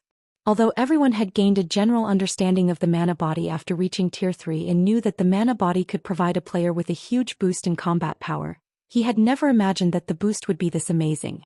At this moment, aside from Crow, many other Tier 3 players also grew excited upon seeing this scene. Now their desire and eagerness to fully unlock their mana bodies waxed even higher. After all, Shifeng had just proven to them that it was possible for a Tier 3 player to exhibit power at the Tier 4 standard.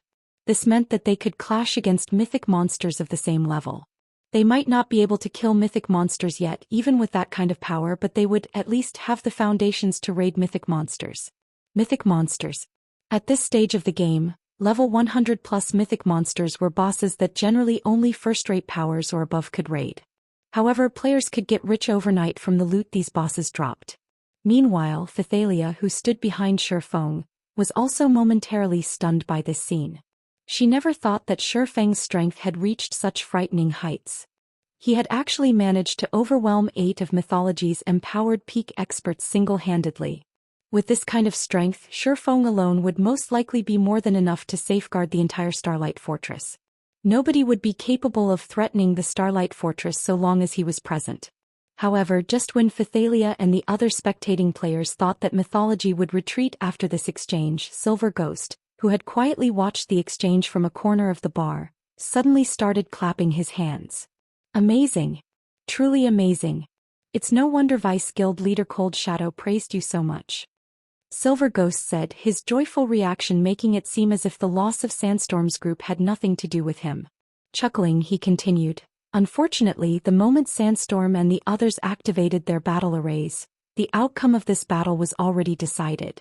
Even if you can exhibit power at the Tier 4 standard, you still can't stop us. As soon as Silver Ghost finished speaking, the healers that were powering up the battle arrays started casting healing spells on Sandstorm and the others. Not only did Sandstorm and the others recover all of their lost HP instantly, but their trembling hands also reverted to normal. Upon seeing this scene, Phythalia, who had previously breathed out a sigh of relief, wore a grim expression once more. Due to Shifeng's frightening display of strength, she had forgotten that this wasn't some official competition between experts but a brawl between Shifeng and Mythology's experts instead. Victory would be decided only when one side was annihilated. Meanwhile, in a team battle, it was very normal for melee players to rely on healers. You were pretty good before, huh, punk? Let's see how you're going to keep it up. Sandstorm, who had fully recovered, sneered as he looked at Shifeng. The swordsman's strength had indeed exceeded his expectations. However, the 8 of them weren't having a duel with Shifeng right now but a fight to the death. If Shifeng couldn't kill them, this battle would not end. Meanwhile, current Tier 3 players had a very limited number of Tier 3 skills and spells at their disposal. Moreover, unlike Shifeng, Sandstorm's side had healers.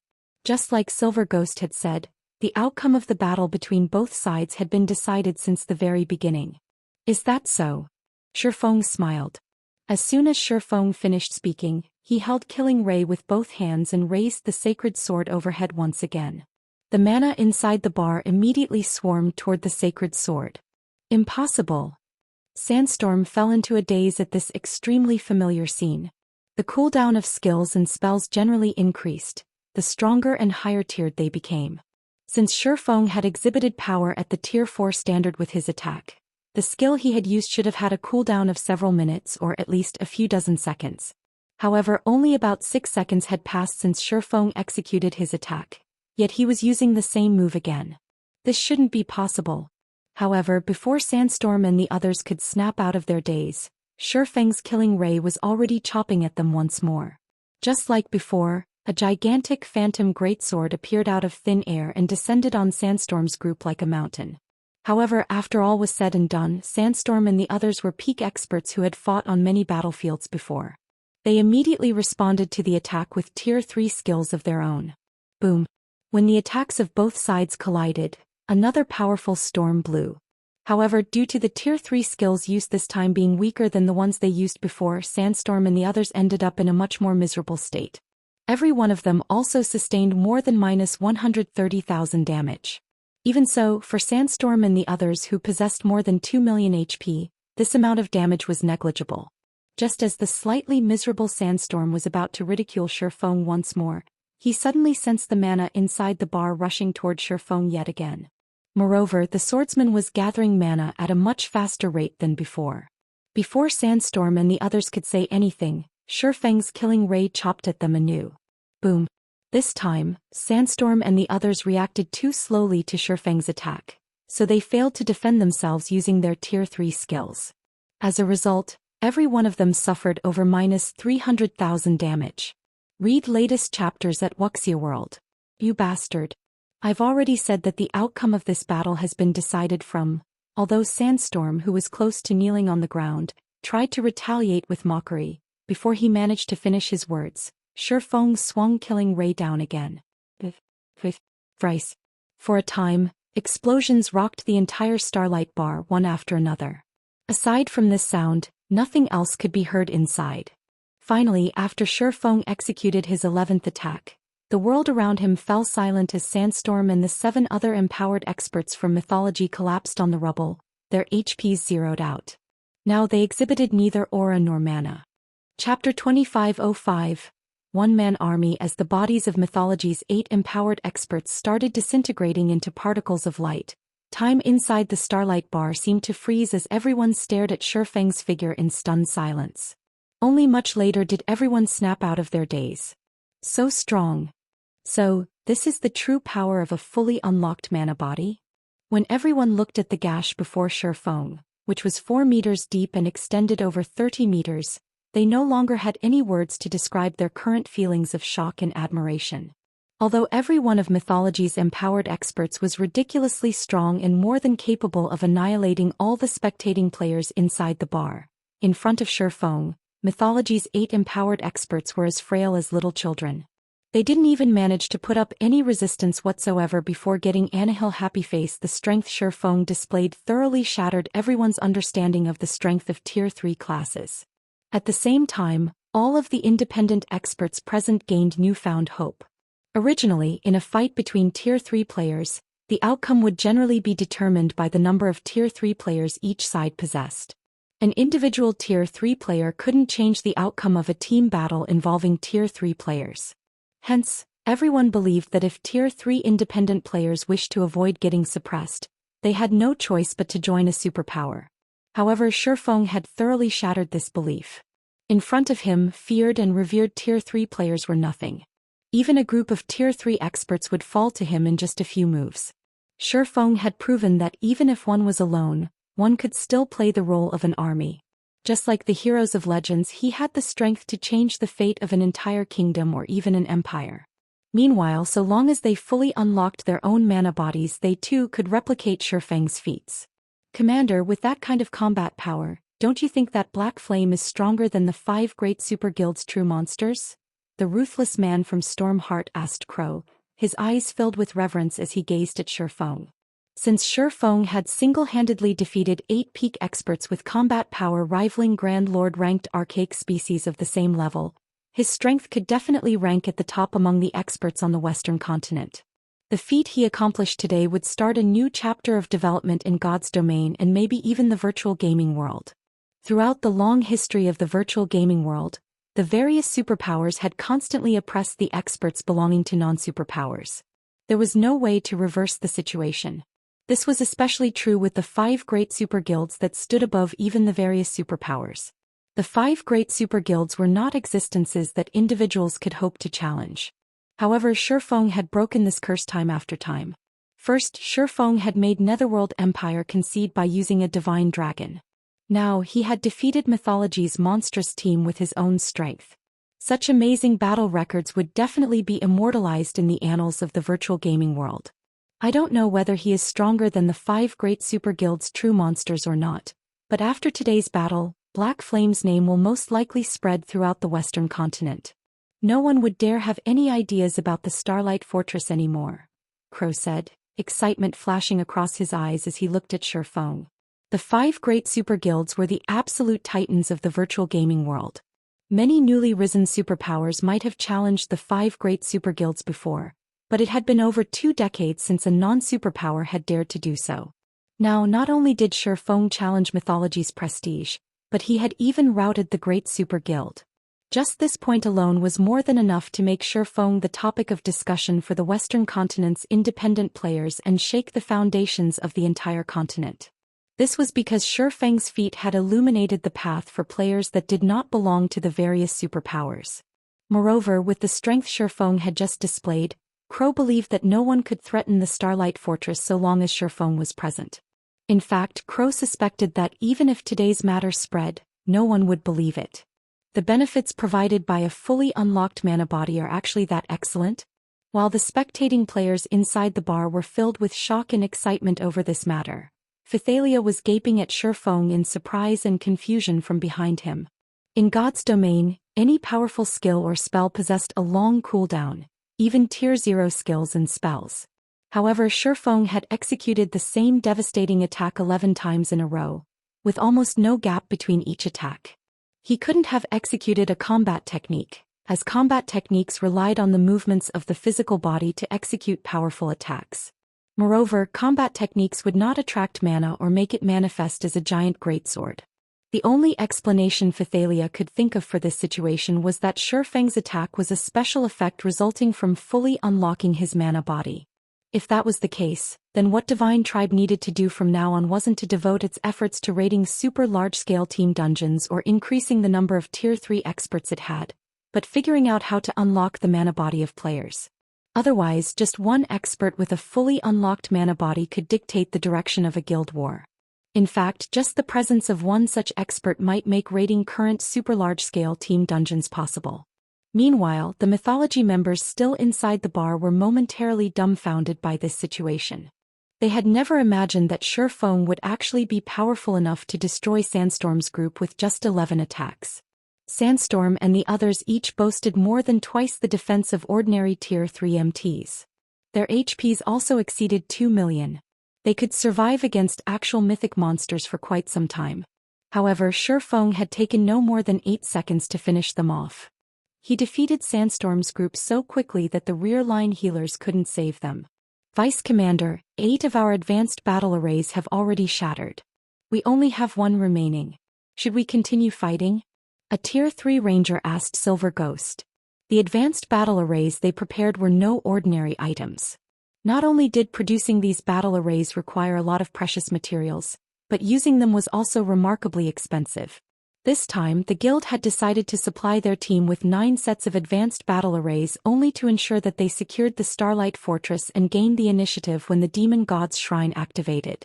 Meanwhile, they had used 8 sets right off the bat, leaving only 1 set for Silver Ghost's use.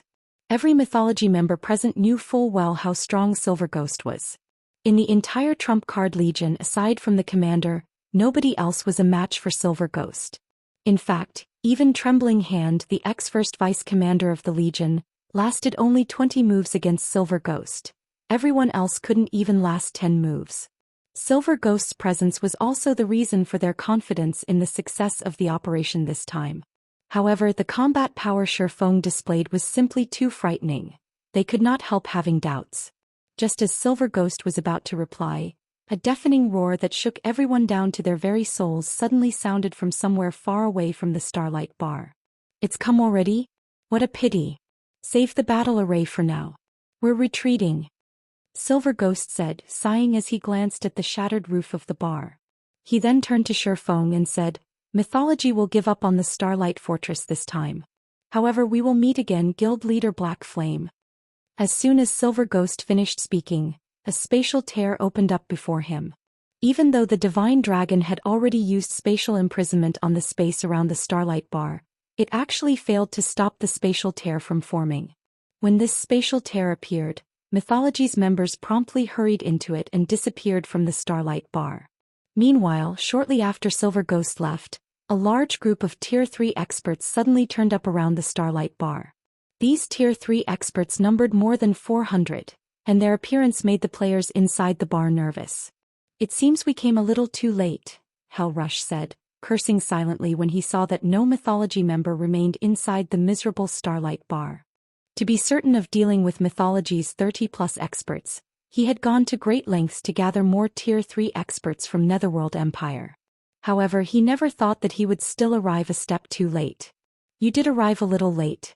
The battle just ended and Mythology's experts have left already, Phythalia said, nodding. However, I believe they won't come to harass the Starlight Fortress anymore, at least not in the near future.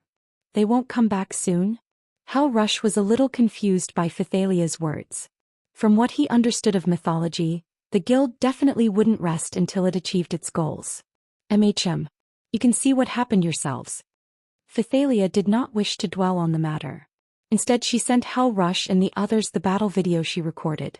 This was because even she herself couldn't understand many aspects of this battle. It would be much better for Hell Rush and the others to watch it themselves. In the video, Shifeng could first be seen sending Sandstorm flying with a normal attack. Then he could be seen thoroughly overwhelming Mythology's 8 empowered peak experts. Throughout the whole exchange he looked like a god, an existence that players could not resist. Whether it was Hell Rush and the other Hell Legion members or McCaffrey and Crimson Witch, who had made contact with Shifeng shortly after he arrived on the Western continent, every one of them nearly had their eyes fall out of their sockets. For a moment, they all wondered if the Shifeng portrayed in the video was the same person they knew. Read latest chapters at Wuxia World.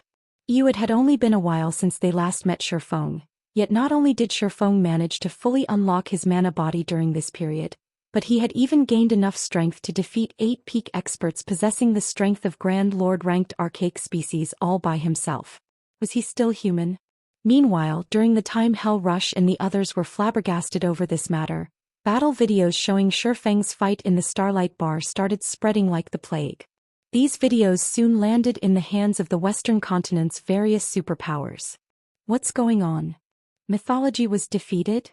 Chapter 2506. Fame spreads. News of Mythology's defeat was like a magnitude 8 earthquake. None of the various superpowers could believe it.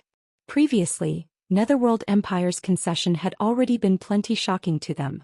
However, Netherworld Empire's decision was still understandable, as the Divine Dragon really wasn't an existence that players could oppose. Now, despite Mythology having gained a method to evade the Divine Dragon's detection, it had still failed to gain control over the Starlight Fortress. Moreover, Mythology's failure wasn't even due to the Divine Dragon, but Shifeng, a Tier 3 player. How could they possibly bring themselves to believe this news?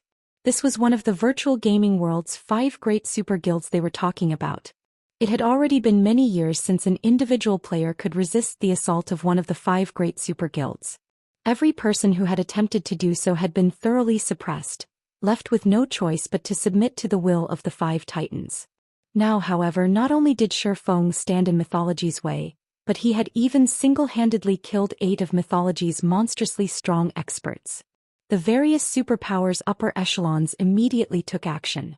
They not only abandoned all plans to make things difficult for the Starlight Fortress but also forbade the expert teams they had dispatched to Star Valley from causing any trouble inside the Starlight Fortress, especially when Shifeng was known to be present inside the fortress. The reason for their decision wasn't just Shifeng's repulse of Mythology's assault but his monstrous strength. Let alone killing a few Tier 3 experts, even annihilating a 100-man team of Tier 3 experts would be child's play for him. Shifeng was truly a one-man army and an existence that had to be feared. In addition, the Starlight Fortress was currently the only captured fortress in Star Valley. If the various superpowers wished to develop properly in the Forbidden Land, then having access to the Starlight Fortress was a must. If they ended up barred from the fortress, they would definitely die of regret. As for taking direct action to capture the fortress, that was utterly impossible. After all, if even Mythology was helpless against the Starlight Fortress, what could they possibly do? For a time, the various superpowers experts that arrived inside the Starlight Fortress could be seen behaving obediently like harmless sheep. Meanwhile, inside the Starlight Fortress's Fortress Lord's mansion, Shifeng was currently swamped with work. Due to Mythology's defeat and the various superpowers becoming meek, the number of players willing to visit the Starlight Fortress had skyrocketed. These new visitors included many merchant players. Some trading firms had even sought to partner with Zero Wing and offered to rent the Starlight Fortress's shops at a high price. The entire Starlight Fortress became very crowded. Guild Leader. According to our latest statistics, the Starlight Fortress's player population is nearing 500,000 already. Rough estimates put us at a daily net profit of over 250,000 magic crystals. Aqua Rose reported, her eyes practically glowing as she looked at the latest statistics report in her hands. At this rate, it will only take us a few more days before we can repair the large battlefield inside the Fortress Lord's mansion. Then our people will be able to use it for all sorts of combat training and greatly improve their control over mana. Although the Starlight Fortress was an ancient fortress, it couldn't be expanded. In other words, it was impossible to raise the population limit of the fortress. However, it was still possible to conduct repairs on the fortress's basic facilities and increase the fortress's abilities. Among the various facilities available inside the Starlight Fortress, the one that was most useful to players was the large battlefield. Unfortunately, it cost 1.5 million magic crystals to repair it. Originally, it should have been impossible for Zero Wing to repair the large battlefield in the near future. However, now that the Starlight Fortress had such a large player population, the amount of time it would take to gather funds for repairs should be significantly shorter. The large battlefield was something like a special dungeon on the first underground floor of the Fortress Lord's mansion. Inside this large battlefield, players could fight against all kinds of simulated monsters in the Starlight Fortress's ancient environment. By training inside the large battlefield, players could make tremendous progress in improving their mana control. After all, fighting in a life-or-death battle was many times more efficient than sparring with other players in a combat room. So long as this large battlefield was repaired, Zero Wing could continuously transfer its core experts over from the Eastern continent to undergo training here, allowing them to unlock their mana bodies several times faster than experts of the various superpowers. The population has increased to such an extent already? Shifeng was a little surprised by Aqua Rose's report. Although he had long since known that his battle with Mythology and the activation of the Demon God's Shrine would trigger a period of rapid development for the foreseeable future, he never thought that the fortress would develop this quickly. It's a pity that the Starlight Fortress is only a small fortress. Otherwise we would earn many more magic crystals, Aqua Rose said with some disappointment. Magic crystals were becoming increasingly important to current players. This held true even on the Eastern continent. The reason for this was the demand for magic crystals for the production of high-level weapons and equipment. Now, despite Zero Wing having gained an opportunity to earn a large amount of magic crystals, this opportunity was restricted due to the Starlight Fortress's limitations. A small fortress is already more than enough for us. After all, our foundations on the Western continent are too shallow. Even if a medium or even large fortress were presented to us, we wouldn't be able to manage it, Shifeng said when he saw the disappointed look on Aqua Rose's face. I understand this as well. The limitation of sending only 10 players to the Western continent per week is really restricting. It would be great if we could increase that number slightly, Aqua Rose said. She had experienced the Western continent's benefits already. The development of mana control here was especially excellent compared to the Eastern continent. If possible, she really wished she could transfer all of Zero Wing's main force members over. With the help of the Starlight Fortress, Zero Wing wouldn't have to worry about its Tier 3 members lacking strength.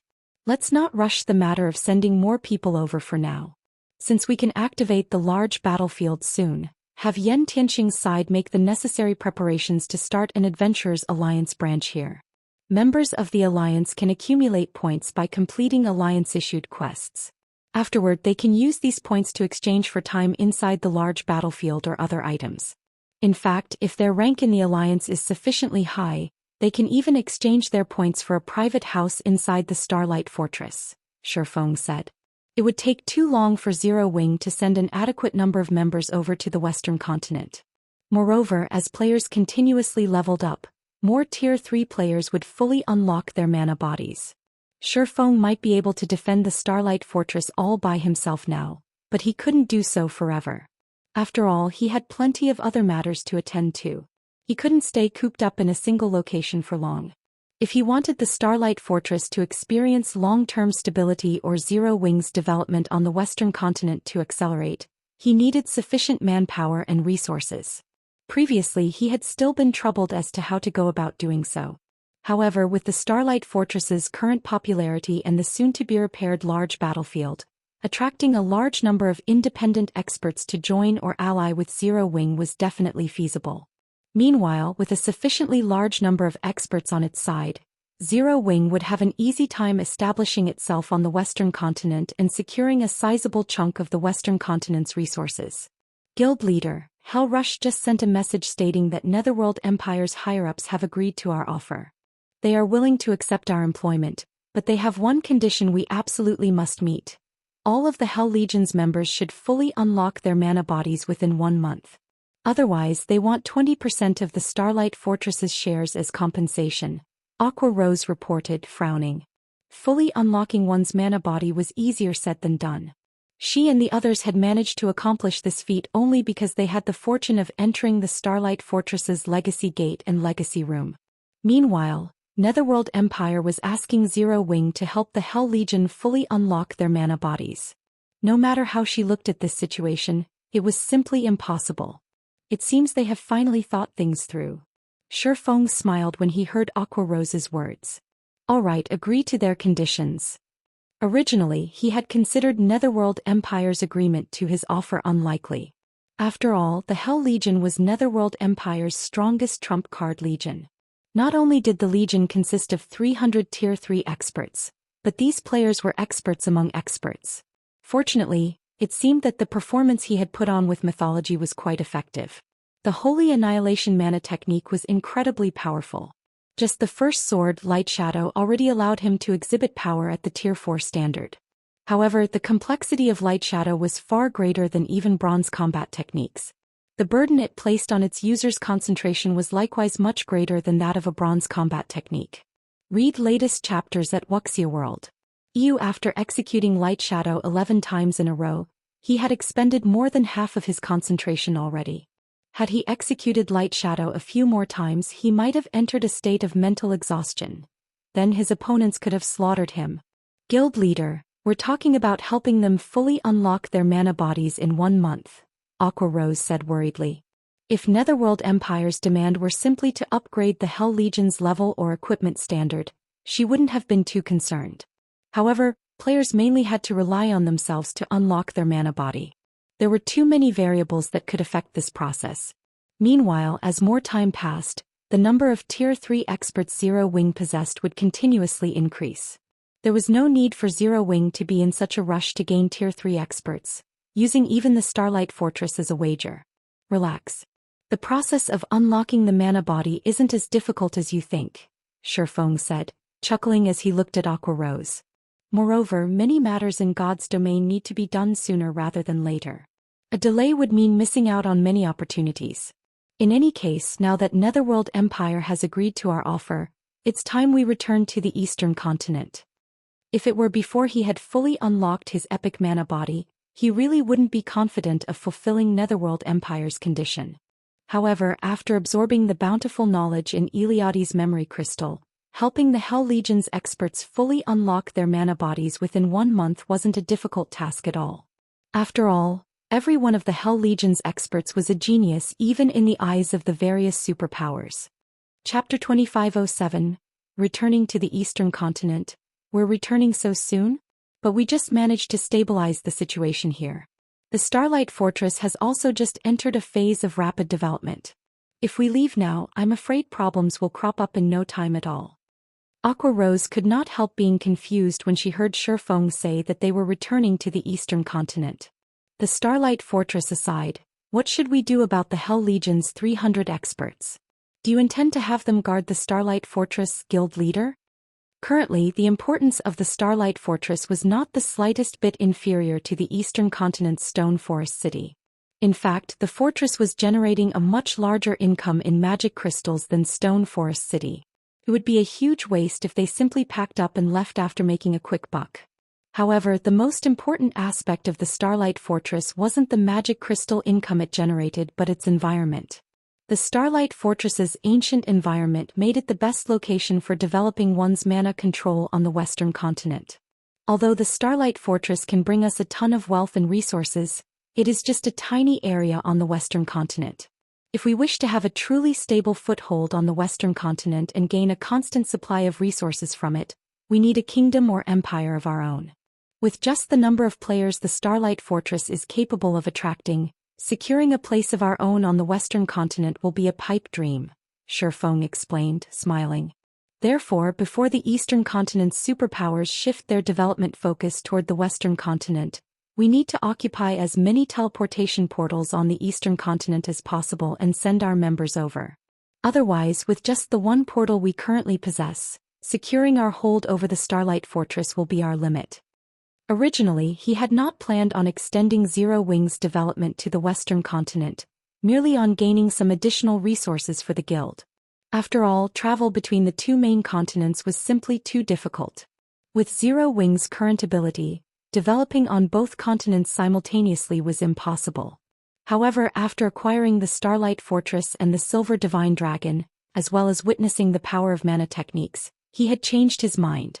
During his previous life, the various superpowers had not placed much importance on mana techniques. Hence, he had thought that mana techniques were nothing to write home about. However, after witnessing and learning the Heavenly Blue Saint Eliade's mana technique, he understood just how much help mana techniques could provide players in challenging their future promotion quests.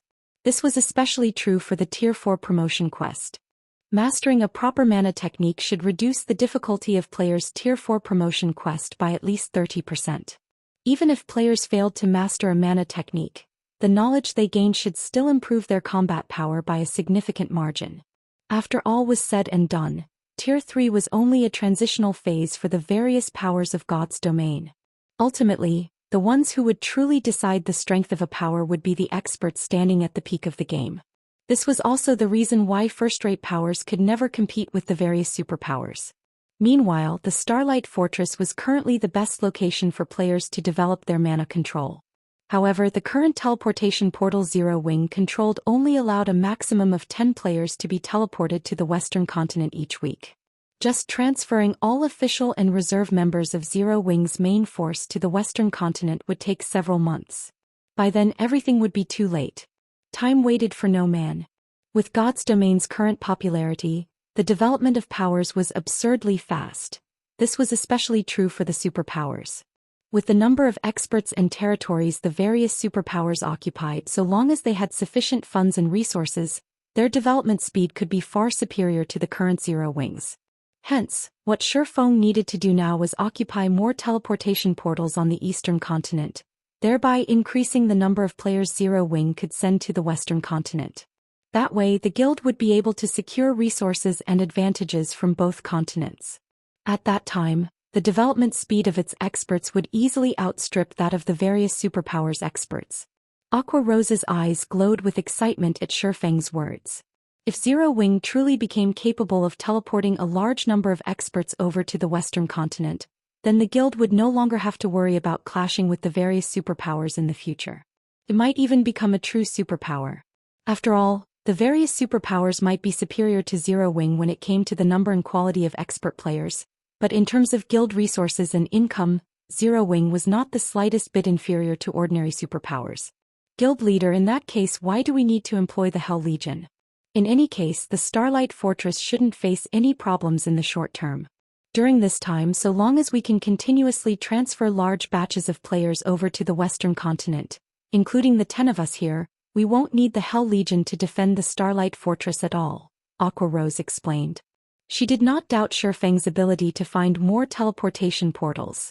After all, he had created plenty of miracles before. However, she still felt that employing the Hell Legion was a huge waste. After all, the Hell Legion operated only on the Western continent. Meanwhile, unlocking the mana body was a difficult task. Rather than waste time helping other people unlock their mana bodies, it would be much better to help their own guild's Tier 3 experts instead. That way the guild would receive even greater benefits. The Hell Legion is currently one of the strongest legions in God's domain. How can I possibly waste their strength on guarding a fortress? I plan to bring them back with us, Shifeng explained, chuckling when he saw the look of confusion on Aqua Rose's face.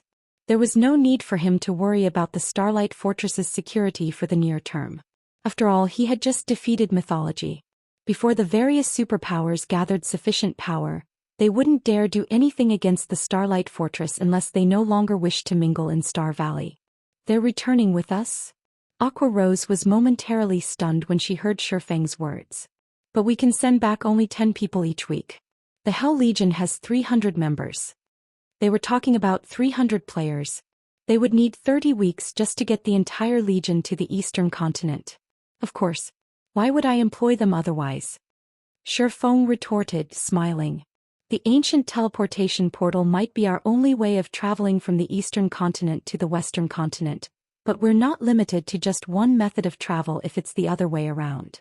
Other powers could only rely on ancient teleportation portals to travel between the two main continents. However, Zero Wing was a different story. If that weren't the case, he would never have made such a promise to Netherworld Empire. Is it really possible? For a moment, Aqua Rose felt as if Shifeng was joking. Relax. However, there's also no need for us to rush to return right now either. We still need to wait for Divine Tribe to finish collecting the rare materials we need, Shifeng said confidently. After witnessing the Starlight Fortress's effects and obtaining the Heavenly Blue Saint's legacy, he had given this matter careful thought. Although he didn't know why, traveling between the two main continents was incredibly difficult. However, for some reason players in the various other worlds had a very easy time traveling to the two main continents. Taking advantage of this point, he was fully capable of bringing everyone to an otherworld first, then returning to the eastern continent via said otherworld. Opening a path to an otherworld might be difficult for other people, but it was a simple task for Shifeng. This was because he possessed the legendary item Moloch's Ring. With Moloch's Ring, he could open a gate of darkness and arrive at the central area of the Dark Denver. The Gate of Darkness did not place a limit on head count. It merely had a time limit of 3 minutes, which was definitely enough to let 300 players pass through the gate. Originally, Shifeng had wanted to avoid using Moloch's Ring. After all, the more times he used the ring, the stronger it would become, and the less time he would have to prepare before it tried to devour him. However, if using the ring once meant that he could bring 300 Tier 3 experts back to the eastern continent, he would be more than happy to do so. Following which, Shifeng spent another day or so waiting inside the Starlight Fortress. During this time, he not only signed an employment contract with Netherworld Empire but also had Yan Tianxing and Yi Luofei familiarize themselves with the Starlight Fortress's Fortress Lord's Mansion and various other matters.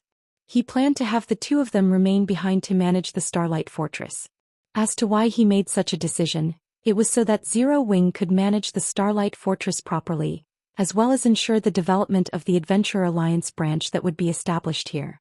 After all, when it came to managing adventurer teams, the two of them had a much better understanding than he did. Read latest chapters at Wuxia World. While he was doing all that, Phythalia and many other Divine Tribe experts had brought a ton of rare materials and non-bag space materials unique to the Western continent over to the Starlight Fortress, the value of this batch of materials exceeding 3 million magic crystals. Shifeng stored all of them inside his epic spatial bag. Once he brought these things back to the eastern continent, he would definitely make a killing. Guild leader, the Hell Legion and Fire Dances group have already gathered, Aqua Rose reported as she met Shifeng on the second-floor hall of the Fortress Lord's Mansion, a hint of skepticism in her tone. Even now, she still couldn't bring herself to believe that Shifeng could transport over 300 players back to the eastern continent. Alright, let's return to the eastern continent. Shifeng could not help smiling when he saw Aqua Rose's expression. He then started incanting and summoned a gate of darkness in the second-floor hall. After the gate opened, he ushered everyone into it. In no time at all, the crowded second-floor hall emptied out.